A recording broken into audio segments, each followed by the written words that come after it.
It's not that I don't want to call him father, but the problem is that he doesn't dare to agree. Besides, how many years ago, weren't you eldest niece? Weren't you the one who followed behind him and acted like a spoiled child every day? However, he absolutely didn't dare to say this now. Wu Yuding's mind turned and she instantly sorted out the cause and effect. She was sulking and rolled her eyes, but she couldn't vent it. Her disappointing father, every time he saw his son-in-law, he had a fawning look on his face and rushed to call him big brother. As his daughter, she was speechless. That's not right. Xiao Duo has been missing for more than a day or two. Why didn't he think of calling to inform us? Even if he didn't want to care about Feng Hai, he should have contacted Xingqian or Huzi and his wife. Why did he have to be so anxious? Wu Yuding thought for a while and found another problem. Zhou Chonglu was speechless. My dear wife, think about your father's brain. He does things incoherently and thinks he's infallible. I bet that Xiao Duo still doesn't know that it's his grandfather. He must have made up a reason that he thinks is very convincing and sent the child to a dangerous place to gain experience. Think about how he and Xiao Duo are in the Umno alliance. What else can you not understand? Then how do you know that he won't reveal his true identity? My dear wife, why can't your brain work when it comes to our family? You can understand if you think about it a little. Who is your father? He's the demon ancestor. Among the top people in the world, except for a limited number of people, who can do anything to him. If Xiao Duo knows that his grandfather is such an awesome existence, he'll just treat it as a sightseeing tour no matter how dangerous the place is. Even if second brother forces him to fight, this guy only needs to act coquettishly, and everything will be fine. What's the effect? How would second brother dare to let him know? Who knows what kind of fucking excuse he'll come up with. It had to be said that Zhou Zhonglu's understanding of Lei Zhongtian's character had reached a very subtle level. His words clearly analyzed Lei Chongtian's motives and psychology. It was meticulous and clear, as if he had seen it with his own eyes. Wu Yuding looked distressed. Then why did you call now? The timing is just before we came out of seclusion. This should be a coincidence, as well as a little bit of certainty. Zhou Chonglu snorted. I guess second brother found out that this guy's ability to cause trouble is beyond his expectations. He's even caused a lot of trouble now. It's so big that this bastard found out that he can't handle it alone. After all, they're in the Umno alliance. Doesn't this mean that Xiao Duo and his grandfather are in danger now? Wu Yuding's expression changed. It's not necessarily very dangerous, but a certain degree of danger is inevitable.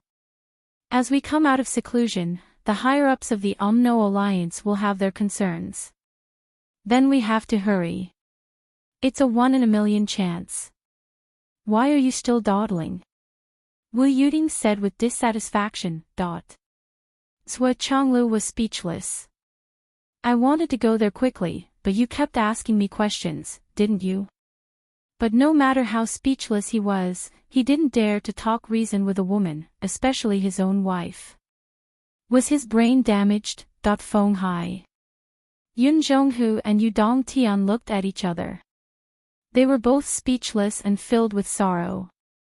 Who would have thought that after so many days of mobilizing so many people, it turned out to be a blunder? Now, the entire Yanluo Empire was in a state of panic. However, it wasn't that there were no benefits. The bandits within the borders of the continent were almost completely wiped out. Countless corrupt officials had also been purged with the help of this wind. The remaining people were like cicadas in winter, not daring to act rashly for a short period of time. Although they knew that it was a blunder, Yun Zhonghu and Yu Dongtian only frowned and sulked. They didn't dare to say anything. That was the great senior. Who dared to say anything? Not to mention the two of them, even Yu Xingqian, the star-plucking monarch, fuck his grandfather. The one who could curse was Yu Xingqian, the star-plucking monarch. The star-plucking monarch was beyond furious.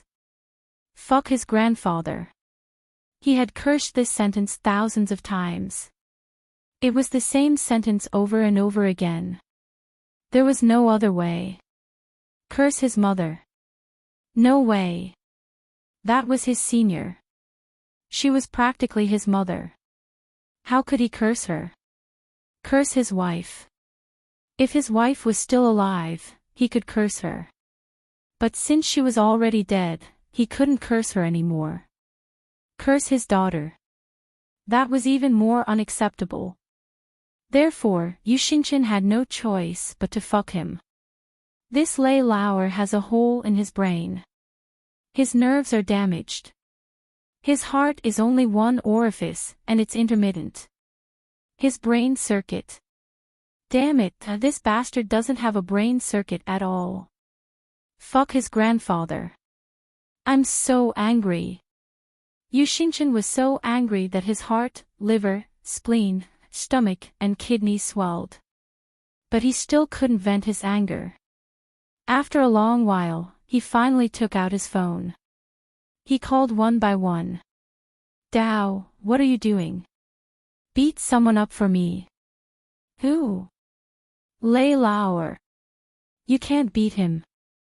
Of course, I know you can't beat him. But don't worry, I'll get Sword to help you. Just wait for my news. When the time comes, just leave everything to fight. Sword. What are you doing? Beat someone up for me. Cousin Chin, what are you doing?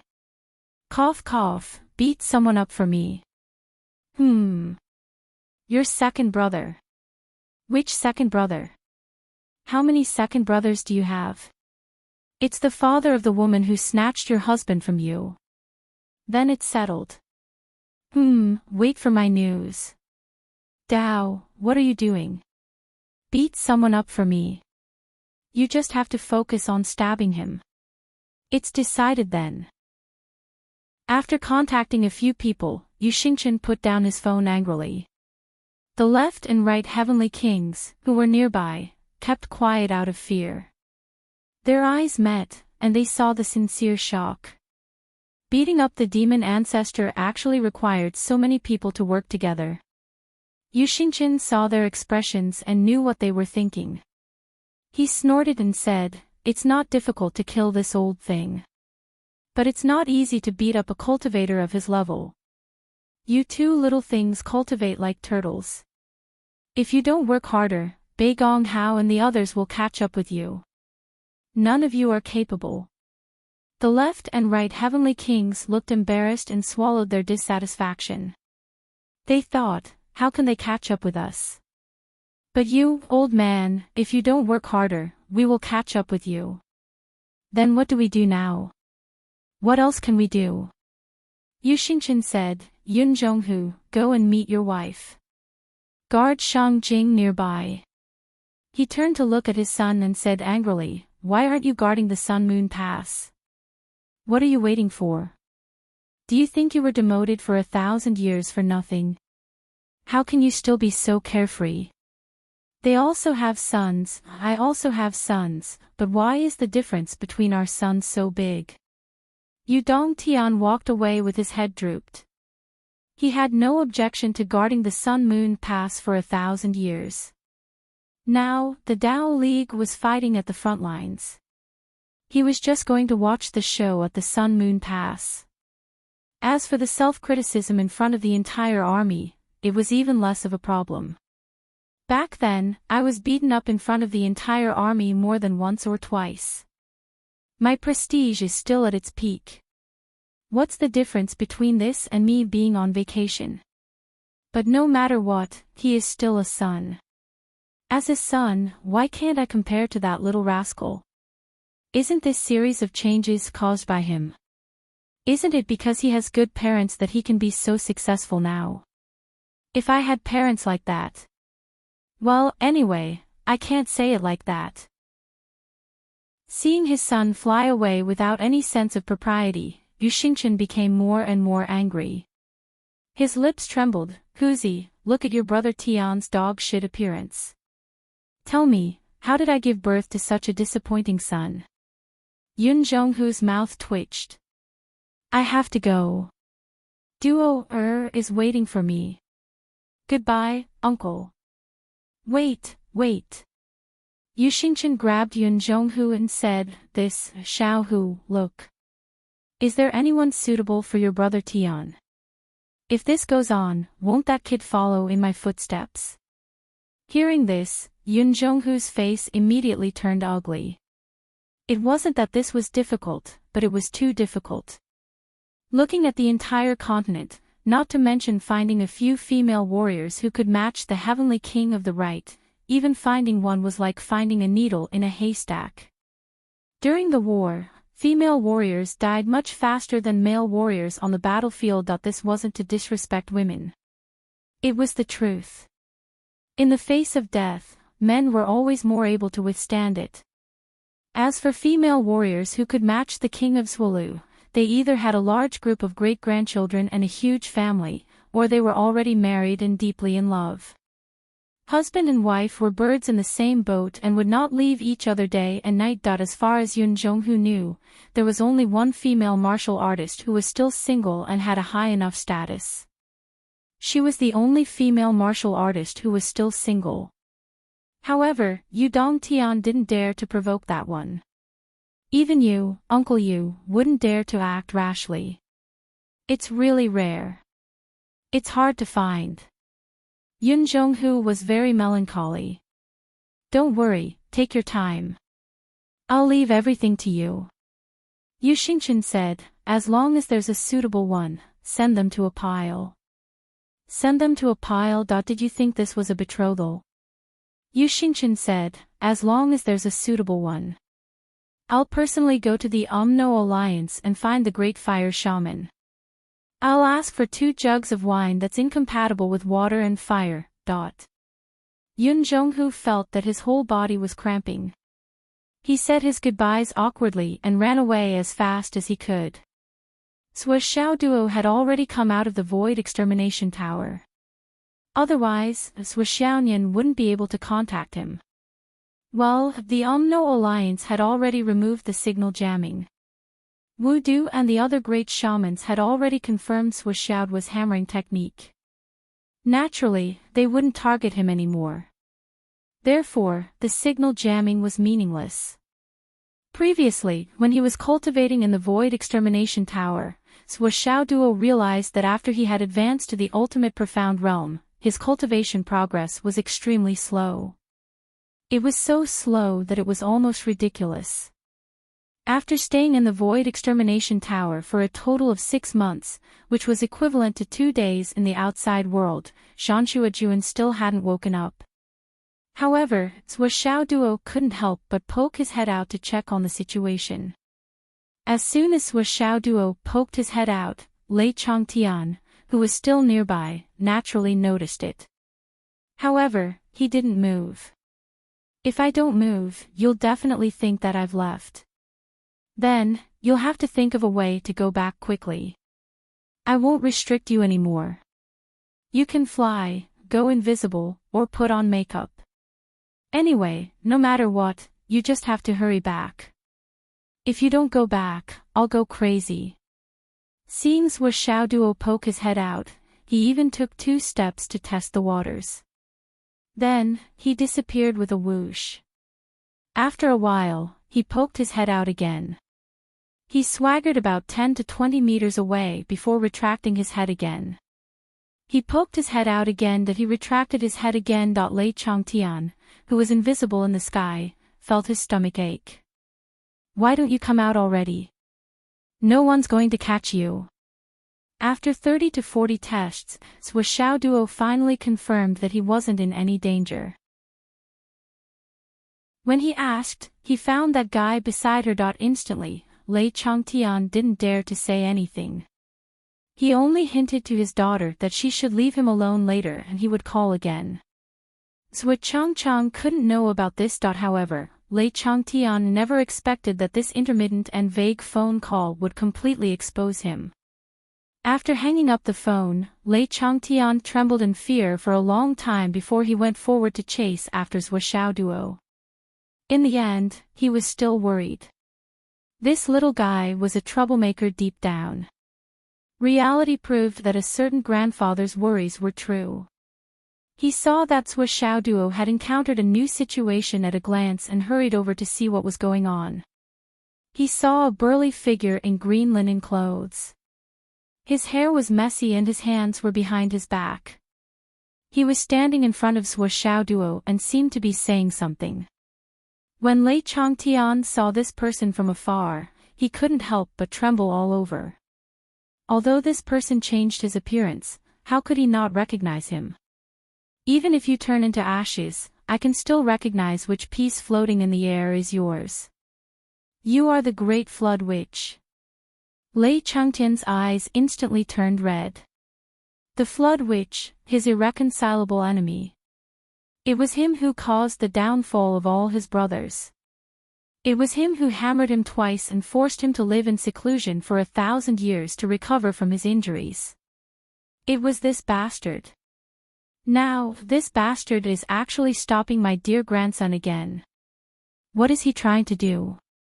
Is he trying to cut the grass and get rid of the roots? Lei Changtian's heart was in his throat. He activated all his cultivation and quietly approached. He gritted his teeth and glared, but he didn't dare to take another step forward. Damn it! It seems that my time has come. If this guy dares to do anything to Xiaoduo, I'll immediately self-destruct, this bastard. Who's afraid of who? Damn it! Coming to the Umno Alliance this time was really unlucky. He had bumped into all sorts of monsters. But in the next moment, his eyes widened. The Flood Witch on the other side said something, and Zhou Xiaoduo actually nodded happily. Then, he followed the Flood Witch all the way forward. Lei Changtian's eyes widened in disbelief. What the fuck? What's going on? Why did that little bastard follow her? That's the Flood Witch. Where's your vigilance? Where's your cautiousness? This is too unreal, isn't it? Zhou Xiaoduo had just turned the mountain pass when he saw the long-haired weirdo in front of him. Suddenly, a vague feeling as heavy as a mountain suddenly attacked him. At the first sight of this person, Zhou Xiaoduo felt that the whole world was stagnant. Even his divine thoughts were no exception. They were frozen. Under such circumstances, even if he wanted to hide in the Tower of Annihilation, he couldn't do it. The guy could kill him with just a glance. It would take a moment to hide in the Tower of Annihilation, and in that moment, the guy could kill him. Countless times. Realizing this, Zhou Xiaoduo couldn't help but feel his heart pounding. He didn't dare to act rashly. In the next moment, he saw the burly guy waving at him and saying, "Little brother, can you ask for directions?" Ask for directions. Zhou Xiaoduo instinctively tried to read the man's fortune. Chapter 1079. Oh yeah. Everything in front of him was foggy and deep. As expected, he couldn't see anything at all. Luckily, he was prepared, so he wasn't surprised at all. The strength displayed by the other party was beyond Zhou Xiaoduo's understanding, so he shouldn't be able to see anything. However, the curious Zhou Xiaoduo threw out 2 drops of Providence points, but in the end, the Providence points were actually bounced back. Bounced back. This result shocked Zhou Xiaoduo so much that his heart spasmed. The luck points were bounced back completely intact. Oh my god, what kind of terrifying overlord is this? This is the first time I've encountered a situation where my luck points were bounced back. Not only was the person in front of him ridiculously powerful, far exceeding his understanding, but he was also an expert in the luck path. His providence was also valiant to the point of surpassing others by a large margin. This. Senior, may I ask where you want to go? Where do you want to go? Zhou Xiaoduo's attitude was unprecedentedly respectful. Yes, I want to go to the Sun-Moon Pass, but I've been in seclusion for so many years, and now that I've come out, everything has changed. It's unfamiliar, and I don't know where to go. The person frowned. Oh. What a coincidence. I also want to go to the Sun-Moon Pass. Xiao Duo looked at the unfathomable expert in front of him suspiciously. Could it be that this person has seen through my identity? What a coincidence. The person said kindly, "May I ask what your surname is?" "My surname is Sua." Xiao Duo said seriously. "Oh, little brother Sua, my surname is Shui. Since we're all going to the Sun-Moon Pass, why don't we travel together?" "Greetings, Senior Shui." "You're welcome. It's great that Senior Shui wants to travel with us, but I'm afraid I'll take up too much of your time."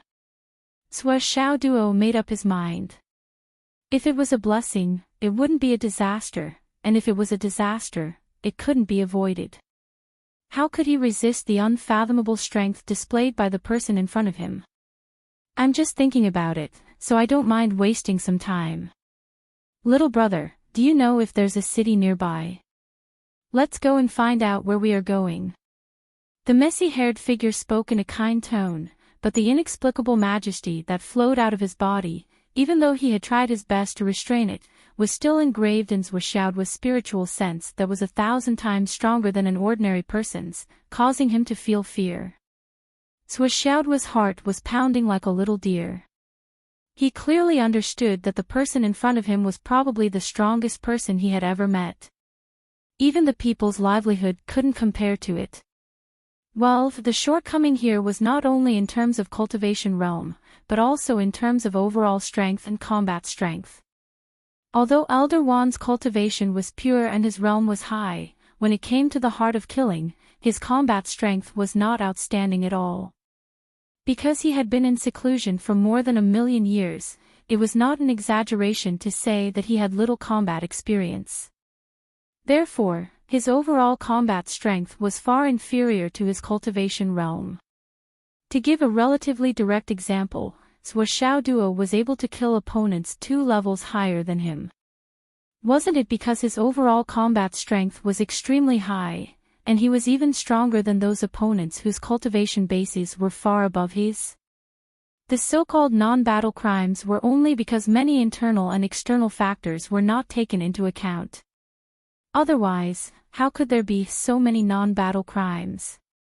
However, what kind of person would be a mighty figure whose comprehensive strength might be stronger than Elder Wan's? Was there really such a person in the world? Although Xiao Duo was terrified, he had a clear feeling that this person didn't have any ill intentions towards him.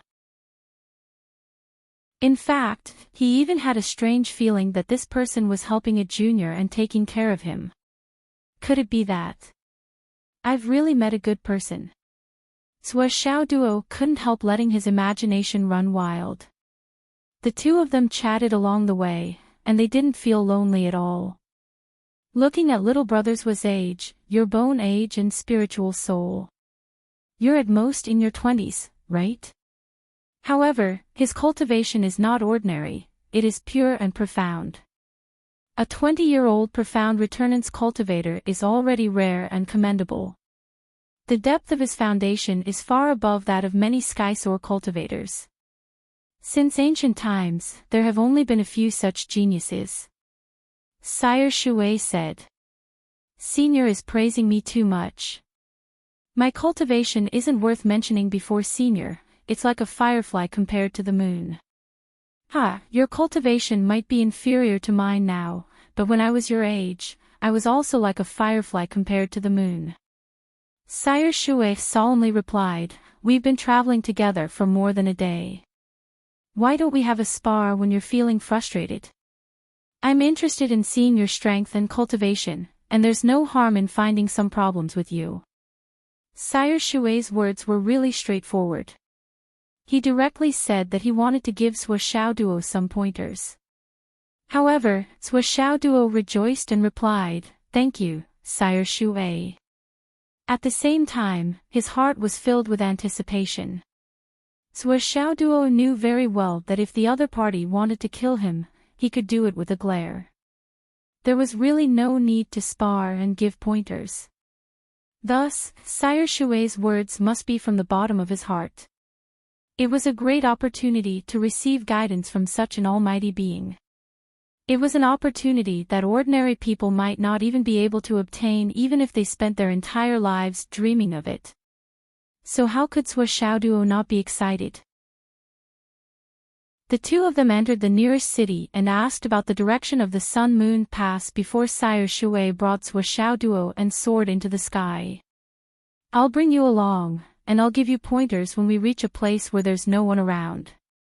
"All right." The two of them soared into the sky like shooting stars and disappeared in a flash.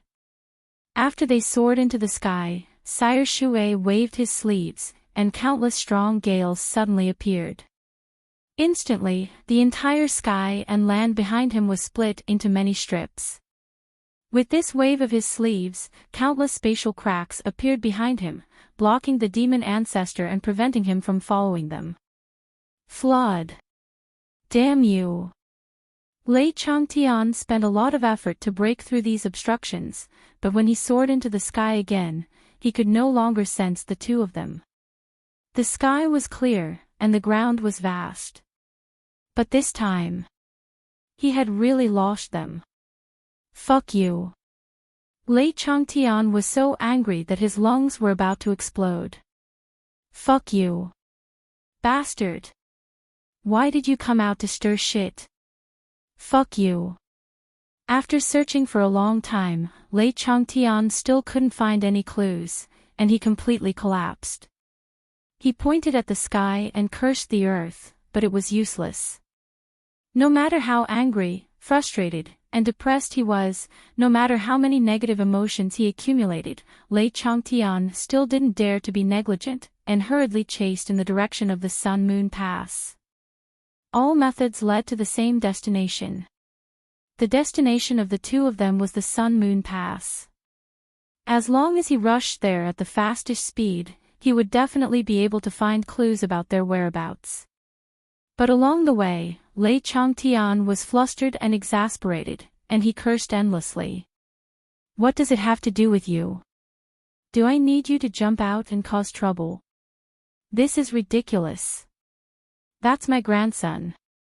What does he have to do with you? Bullshit number one expert, you should be more reserved. Where's your identity? Where's your dignity? Where's the bearing of an expert? Fuck you. You are not a fucking human." As he cursed, he anxiously chased forward. Lei Changtian was not worried at all. If the Flood Witch wanted to take Xiaoduo's life, he could kill him with just a glance. Lei Changtian was not in front of him. Even if he was in front of him, he would not be able to stop him. Since she didn't make a move just now, it was impossible for her to do it again. But this wasn't the problem now, okay? Why did you take him away? What am I supposed to do now? I've brought my grandson here, but I've already lost him twice. This time, it was even worse. He had already called his daughter, and he didn't know how she would react. Would she be able to guess the whole story? How did things become like this? The child was taken away by the Flood Witch, and in this world, at most, only the child's father could get him back. But then, how could he hide it?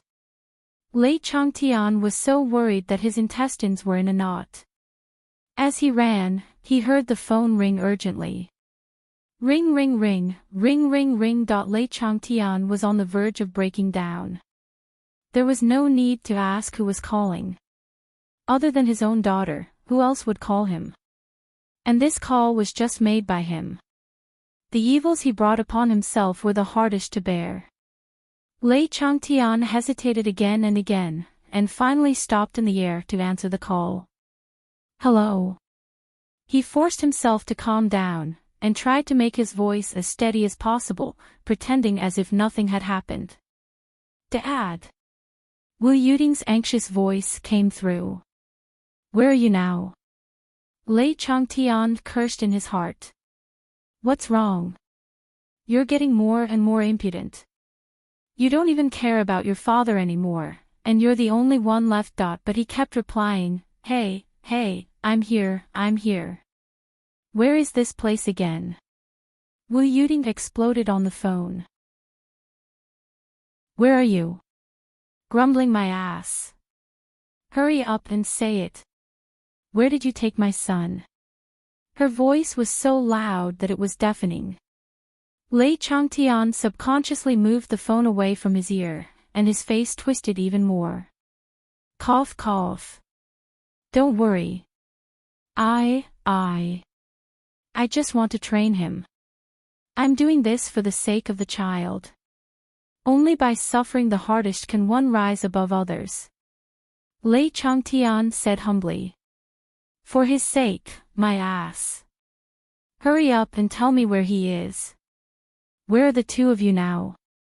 He's here. Why are you dilly-dallying? Is the child not by your side? If he is, let him answer the phone. Her words hit the nail on the head, and there was no room for excuses. That child is not by my side now. Lei Changtian wanted to die, but he could only tell the truth. Where did he go? Once she heard that he was not by her side, Wu Yuding immediately became angry. Cough cough. He was taken away. Daughter, don't worry. Even if I have to risk my life, I will. Lei Changtian was so anxious that he stuttered. Then, there was suddenly no sound from the other side of the phone. Lei Changtian's heart skipped a beat, and he hurriedly tried to salvage the situation. Daughter. Rainy. Don't. A steady voice came from the other side of the phone. Your daughter has fainted. Now, you can tell me what you want to say. Chapter 1080. Boss. Lei Changtian instinctively lowered his head. Don't call me that. What happened? Be more specific. I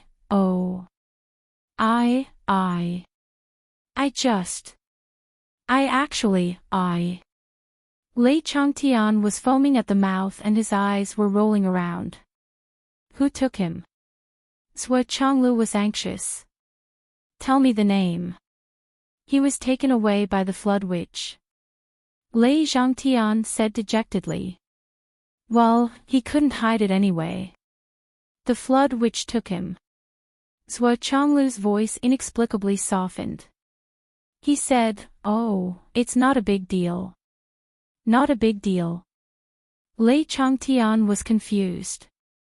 Son-in-law, have you become so fat? Ahem. Boss is wise and powerful. The flood witch is nothing. Lei Changtian said flatteringly. Are you telling me where you are now? Hurry up and say it. Can you stop wasting my time? Zhou Zhanglu said resolutely. I'm in the Umno Alliance. You're really capable. You threw your daughter's son behind the Umno Alliance. What a big deal. Zhou Changlu's voice was cold. Well, you're a qualified grandfather. Boss, I was wrong. From now on, stay where you are and don't move. Did you hear me? Yes. I won't move. Attention. Yes. Lei Changtian instinctively stood at attention and didn't move. Then the phone was hung up. Lei Changtian stood in the air and didn't move. His mind was in a mess and he only felt that something was wrong. He was in a daze for a long time before he woke up. Fuck. Zhou Changchang is my son-in-law. Why should I be afraid of him? How unruly. How can you yell at your father-in-law like that? Don't you know what it means to be respectful? You have no father, you are a traitor. I wish I could. He cursed under his breath as his eyes vigilantly scanned his surroundings, fearing that someone would suddenly appear beside him, that his body was standing straight in the air. He remained motionless. Since boss said that they couldn't move, they couldn't move. Even if they were beaten to death, they couldn't move. Attention! Boss hadn't even called for a breather. After a short while, the space was torn apart. Zhuo Chonglu and Wu Yuding appeared in front of Lei Changtian. When Lei Changtian saw that face, he instinctively put his feet together, puffed out his chest, and raised his head. His voice was loud and clear. "Hello, boss. Hello, sister-in-law." The corner of Zhuo Zhonglu's mouth twitched. Wu Yuding was stunned. "Dad." She was so angry that she stomped her feet. "Can't you be more reasonable?" "Ah!" Wu Yuding was really going crazy. What kind of father was I? Who would call their daughter sister-in-law? This was simply a bastard. Lei Changtian suddenly came to his senses. He nodded and bowed at Zhuo Chonglu with a flattering smile. Then, he looked at his daughter with a kind and guilty expression. "Yuli." Wu Yuding's face was livid. "Don't talk nonsense. Where is my son?" "Cough.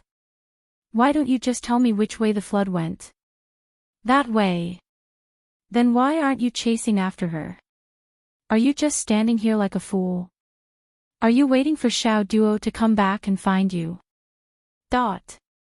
Lei Changtian felt wronged. "I don't want to chase after her." "No, I'm chasing after her. But boss ordered me to stand still and to stand at attention. Besides, if I were to chase after her, would the two of you be able to find me so quickly?" There were thousands of thoughts in his mind, but he said, "I'll chase after her right now. Let's go." Zhuo Chonglu took the lead and led the way. Lei Changtian and his daughter followed closely behind, paying close attention to the situation below. After flying for thousands of miles, Lei Changtian finally reacted. That's not right." His son-in-law and daughter didn't seem to be in a hurry. They were just looking for her leisurely. What was going on? "I say, why are the two of you so careless with your own son?" Lei Changtian acted like an elder and lectured his daughter. "Can't you be faster? That's your son." As he spoke, he looked at Zhuo Chonglu's back with a guilty conscience. "You're just putting on airs in front of me." Wu Yuding looked at her father in exasperation. "Can't you be a little more mature? Which father-in-law doesn't put on airs in front of their son-in-law? Look at you, you can be so domineering and lawless in front of anyone, but you're terrified when you see your own son-in-law. Can't you give me some face? Can you straighten your back? Can't you be more arrogant?" Lei Changtian's face and neck turned red. "How can you talk to your father like that? Didn't I just ask you one question?" He was his own son, yet he was so careless. What was going on? "The two of you. How can you be a parent?" Wu Yuding was enraged and said, "If you didn't steal my son, would things have reached this stage? I haven't even settled this score with you, and now you're talking about me. Where's your face? Do you still want your old face?" Lei Changtian muttered guiltily, "That's that. I'm just afraid that you'll spoil the child. You don't have any experience in raising a child. Just like how you raised me. You call that experience?" Wu Yuding said in a very nasty voice, "Is it a good thing for you to be a hands-off shopkeeper and leave your daughter to your brother? Do you want to give my son away too?" Lei Changtian swallowed his saliva and stared at her for a long time before he said dryly, "But aren't you very happy now?" "What the hell?" Wu Yuding felt her break down double. She just wanted to rub her fists and put her strong impulse to beat her biological father into action. It was hard to stop. Lei Changtian knew his daughter very well. So, he changed his tone when he saw that the situation wasn't good. he said in a humble tone, but old Demon Hong has taken the child away. So, we have to save her as soon as possible. Wu Yuding snorted and said, if it was someone else who took him away, I might be worried. But the Flood Witch took him away. Ha, I'm not bragging, but even if I lend Flood 100 guts, he won't dare to touch a single hair on my son.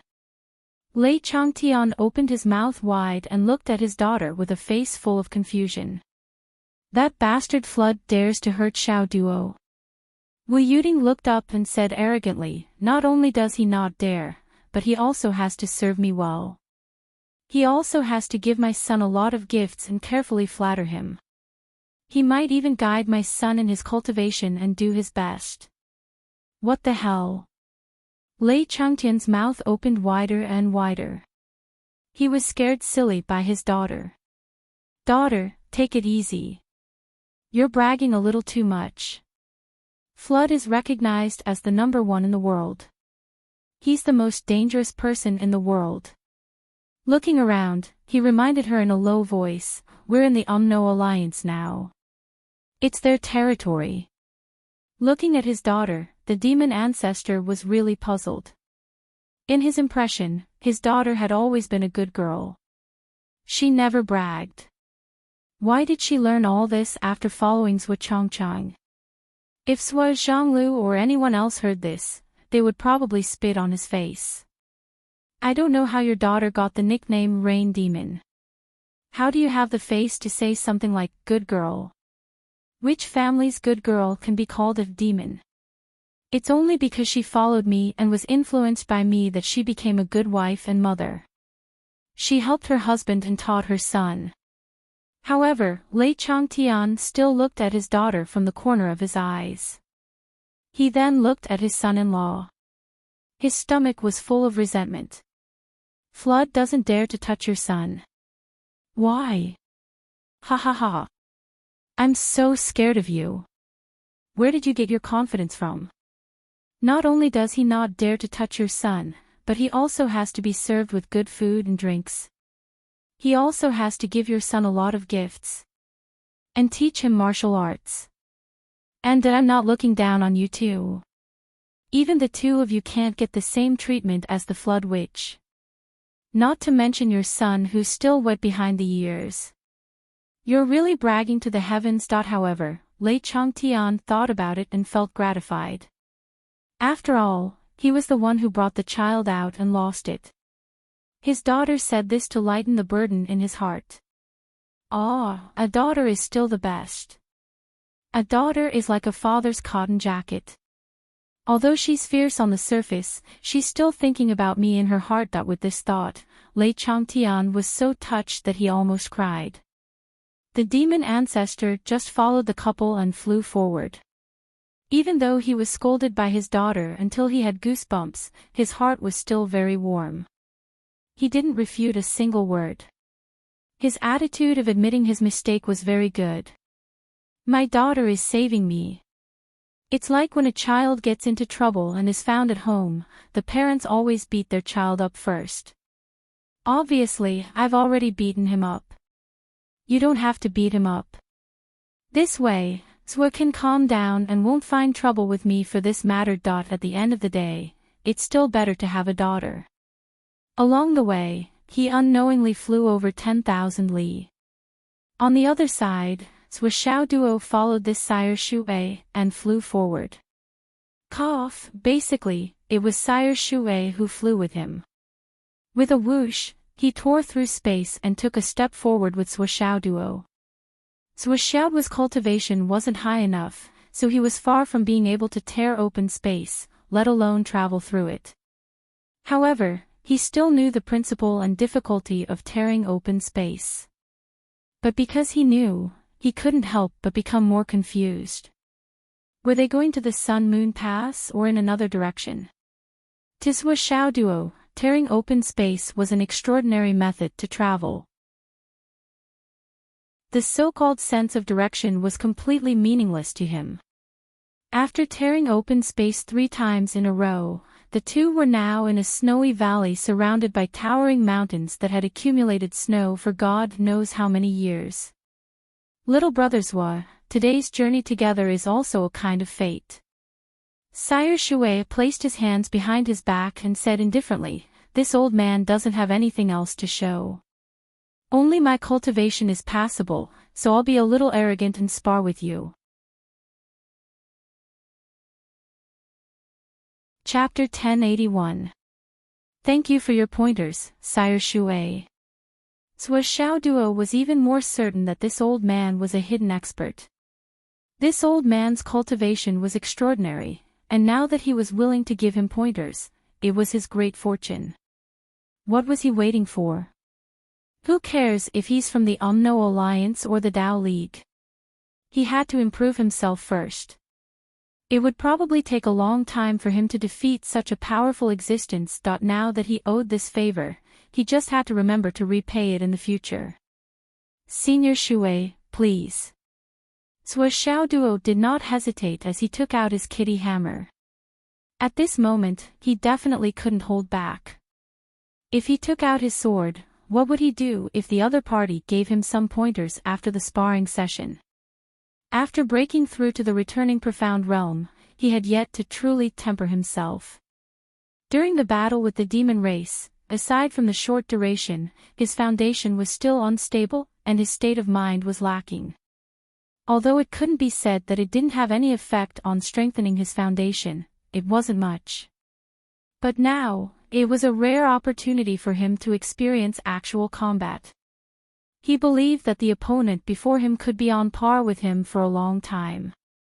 With the help of this opponent, he could thoroughly polish his strength. With a buzzing sound, the two hammers opened up, and one white and one black light surged in.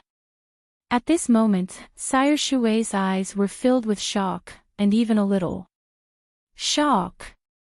What's going on?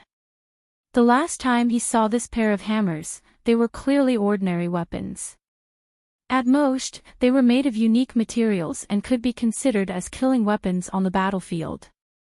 But now, this pair of hammers already possessed an artifact spirit, and had become a divine artifact.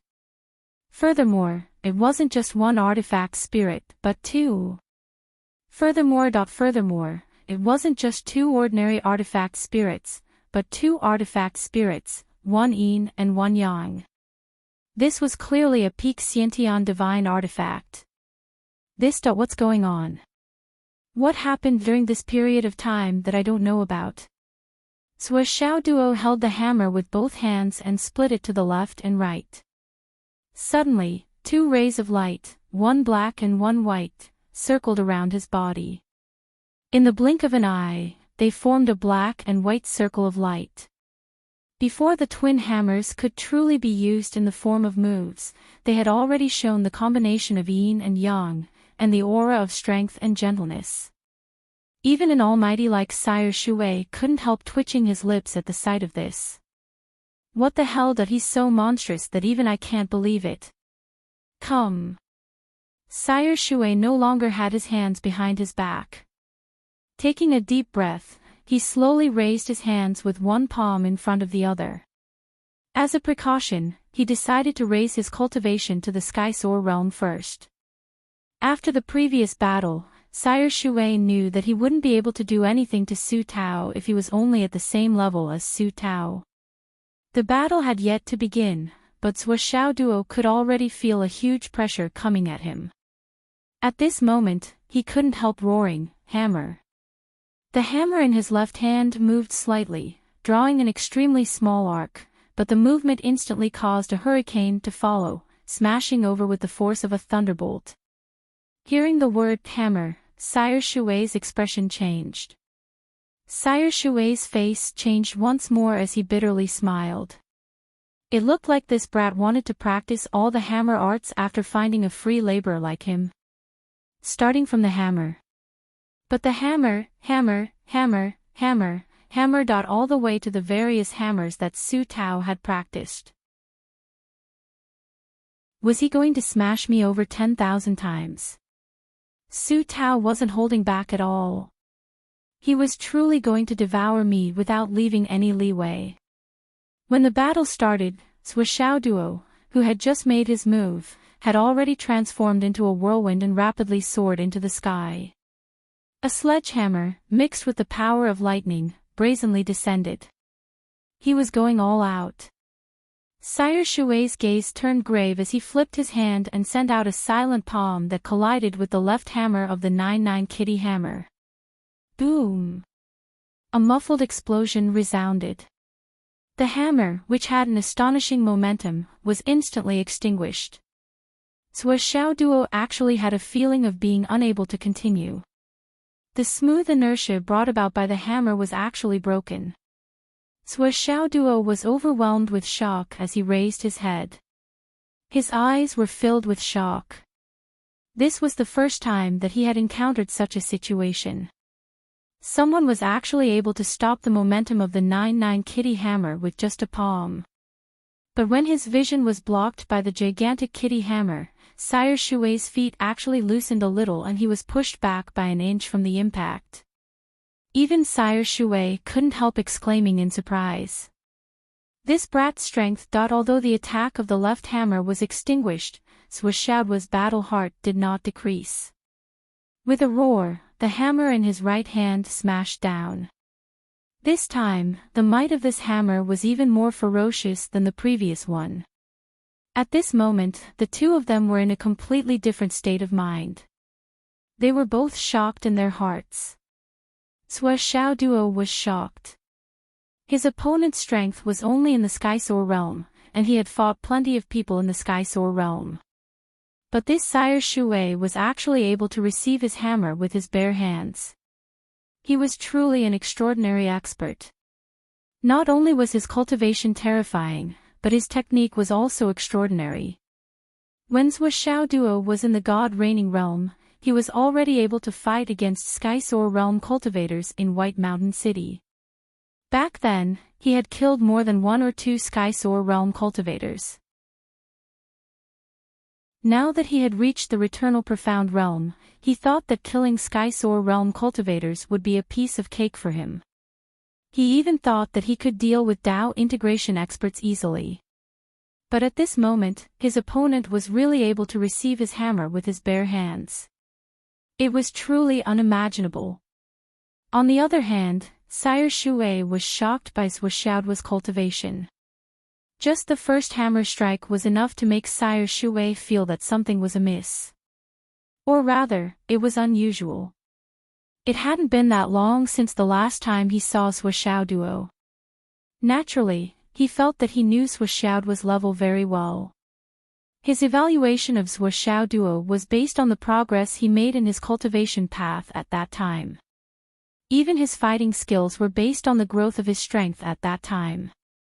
Sire Shui's counterattack was partly due to his understanding of Duo's moves, and partly due to the variations of Duo's moves. His moves were bold and ferocious. However, the changes at this moment were as deep as the abyss, without any ripples.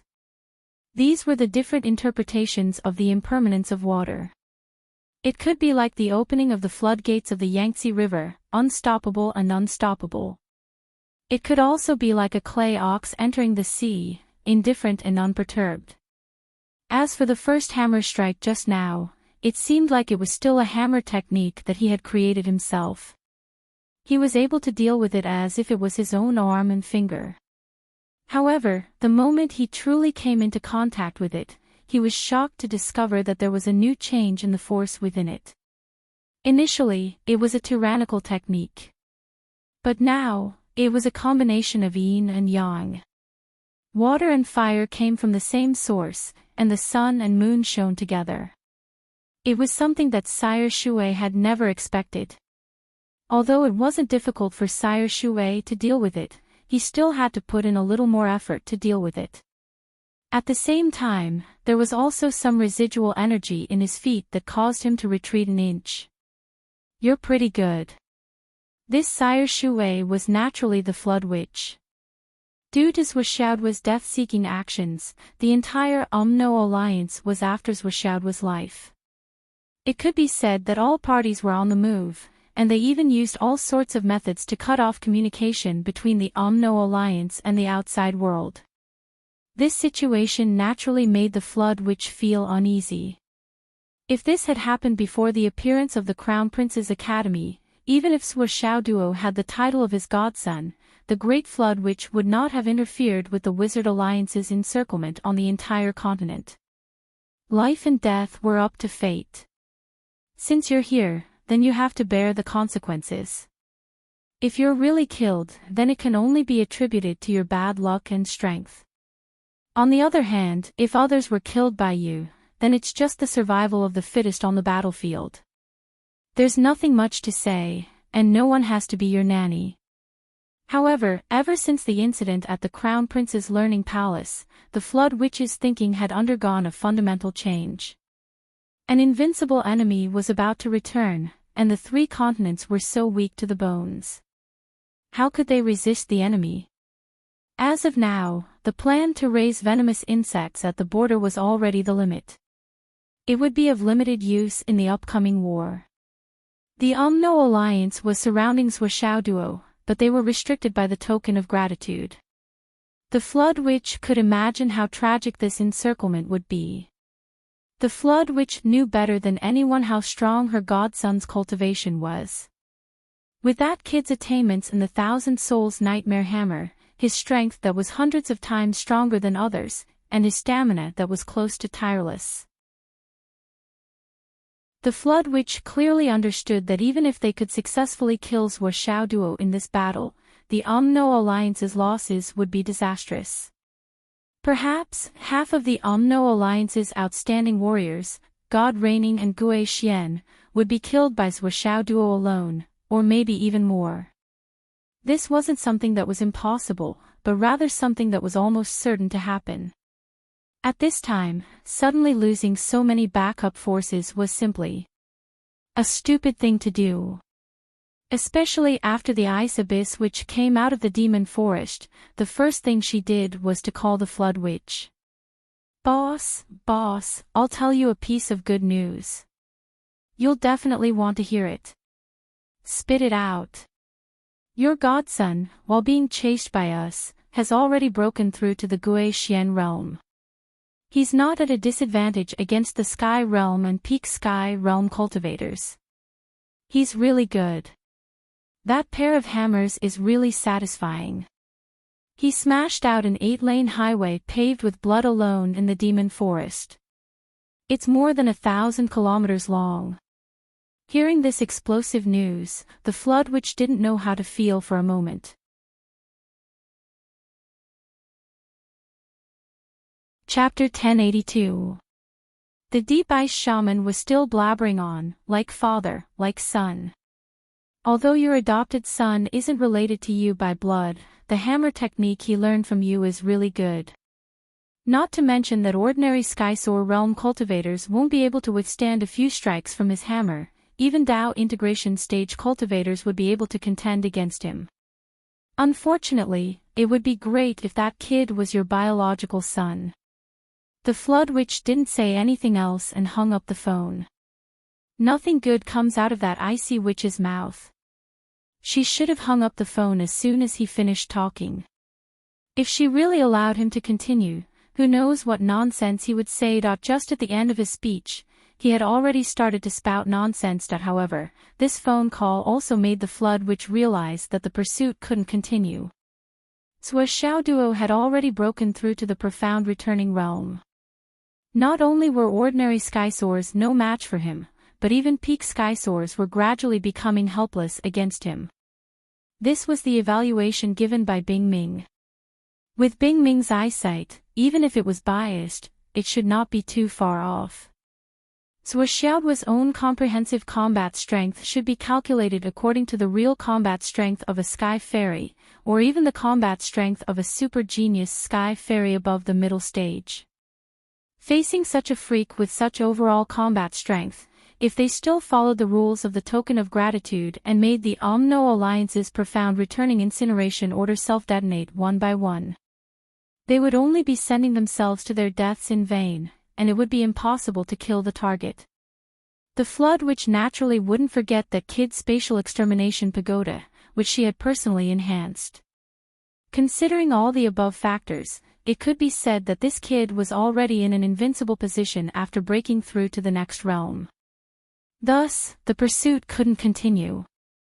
In view of this, the Flood Witch had no choice but to rush over as quickly as possible. It would be better to release this divine beast as soon as possible and not show off here. With his ability, it would be too easy for him to find Duo with the premise of knowing Duo's current location. That was why he had stopped Duo in the wilderness and brought Duo away with a few words. As for Lei Changtian, who was chasing after her in the air, the Flood Witch didn't care about him at all. Lei Changtian was no less powerful than Poison and the other senior magi, but compared with the Flood Witch, who had just made a breakthrough in her cultivation, he was far weaker than her. Even if he went all out and self-destructed, it would be difficult to pose much of a threat to the Flood Witch. A mere ant is not worth my attention. The Flood Witch was very disdainful. If it weren't for the sake of your daughter, son-in-law, and grandson, would have directly turned you into dumpling fillings with my hammer. You're a top expert of the human clan in the astral souls. How dare you come to the interior of the Umno Alliance? Isn't that a provocation? I'm already giving you enough face by not killing you. She casually shattered the space and blocked the guy outside. Then, she tore the space 3 more times and brought Duo to this unusually hidden place. I'm here to train him, learn from each other, and give him some pointers. Then, I'll send this little scourge back to the continent in the astral souls. If you want to make trouble in the future, you'd better go to the Tao League. Anyway, I don't expect the Tao League to do anything in the war against the demon clan that you can go there, even if you destroy everything. However, when she really fought with Duo, the Flood Witch was immediately shocked. This guy's moves and methods were still the same as her own. There weren't many changes. He had already reached the point where he was extremely familiar with it and could use it at his fingertips.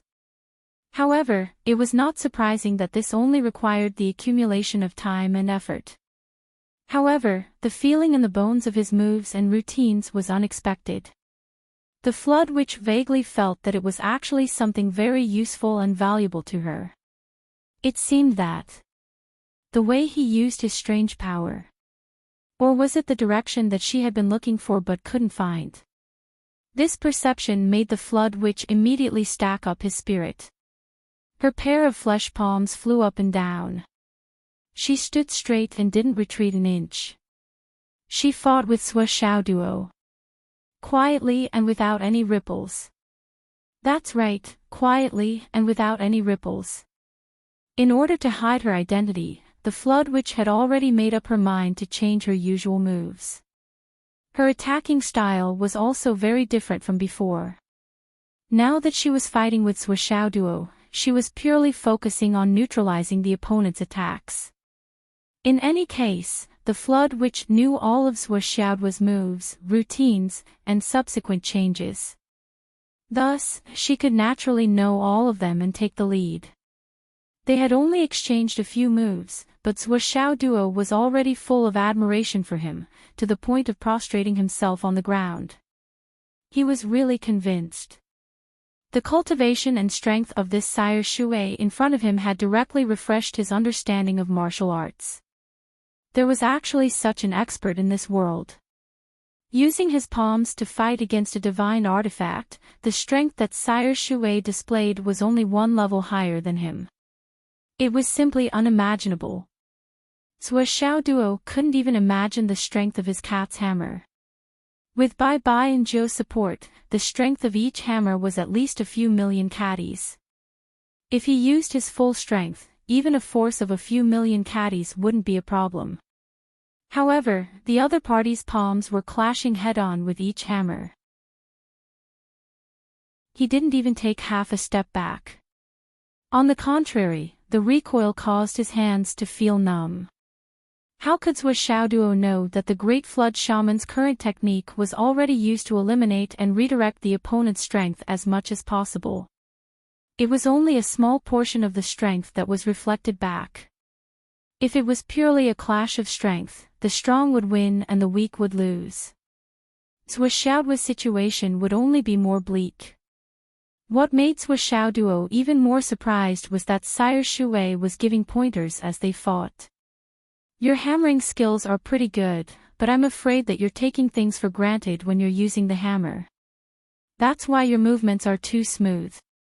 Isn't it good to be smooth? Zhou Xiaoduo panted as he asked in astonishment. There's naturally no problem with flowing like clouds and flowing water. However, the execution of the moves needs to be adapted to local conditions. It doesn't have to be flowing like clouds and flowing water. Instead, it has to be compatible with the current situation. In your current situation, you lack a kind of momentum. The momentum that every hammer should have.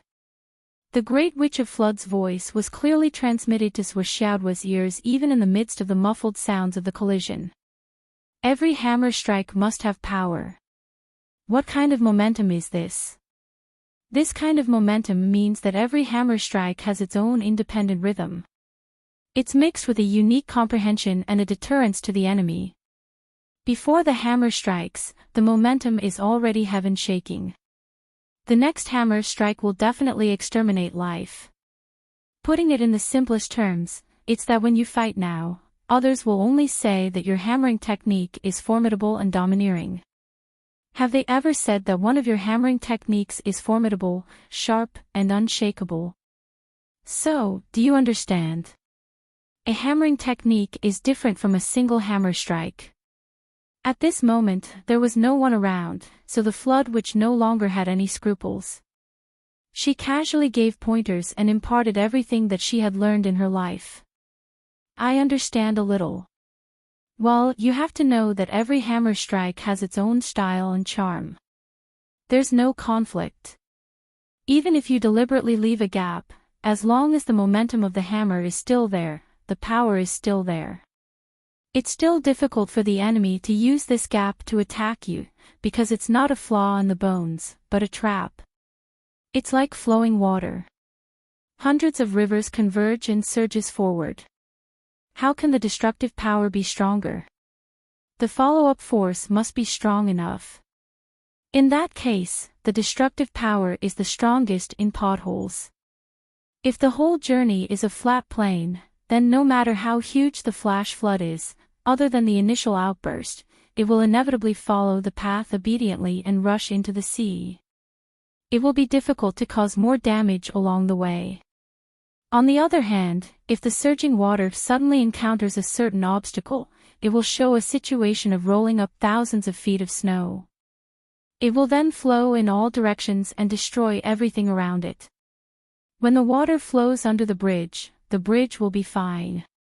But if there is an obstacle in front of the bridge, like a dam, even the strongest bridge will not be able to withstand the continuous fierce impact of the water. This is the reason. So, although your current hammer technique can be said to have reached a higher level, but you are too rigid in the way of the moves. You blindly pursue the fluidity of the clouds and flowing water. Great skills do not work, great skills appear clumsy. The starting point of using a sledgehammer is to lift something heavy as if it's light, but it doesn't mean that it's impossible to lift something light as if it's heavy, or even heavier. Don't stop at the surface because of rigidity.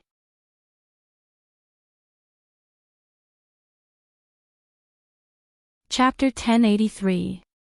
Through this battle, many bad habits that he didn't pay much attention to or didn't notice during the battle were pointed out one by one, and they were strictly monitored and corrected. Even Zhou Chonglu couldn't do this. Because Zhou Chonglu was good at using knives, not hammers. They were completely different from each other. No matter how well Zhou Chonglu understood the changes in the Flood Witch's Thousand Souls Nightmare Hammer, he couldn't be as observant, insightful, and thorough as the creator of the Flood Witch. Compared to Zhou Xiaoduo, the Flood Witch found that he also gained a lot from this battle, which was better than his 1,000 years of closed-door training. During the battle, he used Swiss Duo as a mirror to reflect some of the subtle flaws in his hammering. Through careful analysis, he found that even though he had been immersed in the hammering technique for countless years, there were also some small habits that belonged to him, and many deviations and flaws that couldn't be said to be mistakes, but were natural habits. He even understood why in the past battles, when he thought that he had forced his opponent into a corner, his opponent was able to move beyond his imagination and escape from a sure kill attack. It turned out that there was a loophole in his killer move itself. For an old opponent of the same level, such a flaw could not only allow him to escape unscathed, but he could also take advantage of it to kill his opponent. Fortunately, the cultivation of that guy was always lower than him, and he always had scruples in his heart, so he didn't dare to act rashly. Otherwise, his title of being invincible and number one in the world would have changed. Now, with the help of this battle, he found out all of his flaws. When he went back in the future, he would definitely change it, all of it. Perhaps through this change, he could let someone know that he deserved the title of being invincible, and that the number one in the world was not so easy to replace. And this gain was all thanks to Swiss understanding and execution of the 1,000 Souls Nightmare Hammer, which had reached the peak. Otherwise, for the Flood Witch, she would never have the feeling that she could use someone else's help to improve her skills. As for going into seclusion for 100 years, it was not an exaggeration. After all, experts at their level would casually go into seclusion for 100 years. In terms of the benefits of this battle, saying that Yuxing went into seclusion for 1,000 years was a more polite way of saying. Because of his own illness, he was the one who was the hardest to detect. The battle between the two continued. The power of Swiss hammering was getting stronger and stronger, and it was becoming more and more intimidating. Hammer, hammer. Hammer, hammer, hammer. Hammer of 1,000 souls. When it came to the 1,000 Souls Nightmare Hammer, Great Shaman Hong gradually raised his cultivation to the mid-Skysoar realm, nearing the high Skysoar realm. Only then was he able to withstand the hammer. But as the 1,000 Souls Nightmare Hammer let out a shrill howl that sounded like the wailing of ghosts and the howling of gods, the 1,000 Souls Nightmare Hammer fell. The Flood Witch only received the first 3 moves before she suddenly retreated. Her eyes suddenly widened as she said, "Your hammering technique. Why is the direction of your strength so strange? What are you thinking?" The abrupt end of this round of battle caused Swiss Duo to wake up from his state of enlightenment. After thinking about it, he suddenly felt enlightened. Every time he used the 1,000 Souls Hammer, he would be using all of his strength.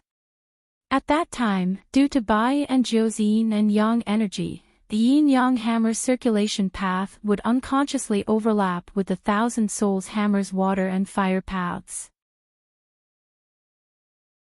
This was tantamount to the combination of water, fire, yin, and yang, the 4 poles flowing together. One hammer surged with monstrous waves, the scorching sun illuminated everything, one hammer burned the heavens, the rain fell incessantly, one hammer was the great path of yang, and one hammer was the netherworld. Because of this, it was naturally different from the 1,000 Souls Nightmare Hammer's inherent circulation path. Although the moves were still the same as the 1,000 Souls Nightmare Hammers, the power in the bones was vastly different. One hammer was as heavy as a mountain, capable of smashing a person into meat paste, while the other was so light that it would make a person vomit blood. Furthermore, the heavy hammer could be as fierce as fire or as cold as ice, while the light hammer could be as soft as water or as warm as fire. Senior's eyes are like torches.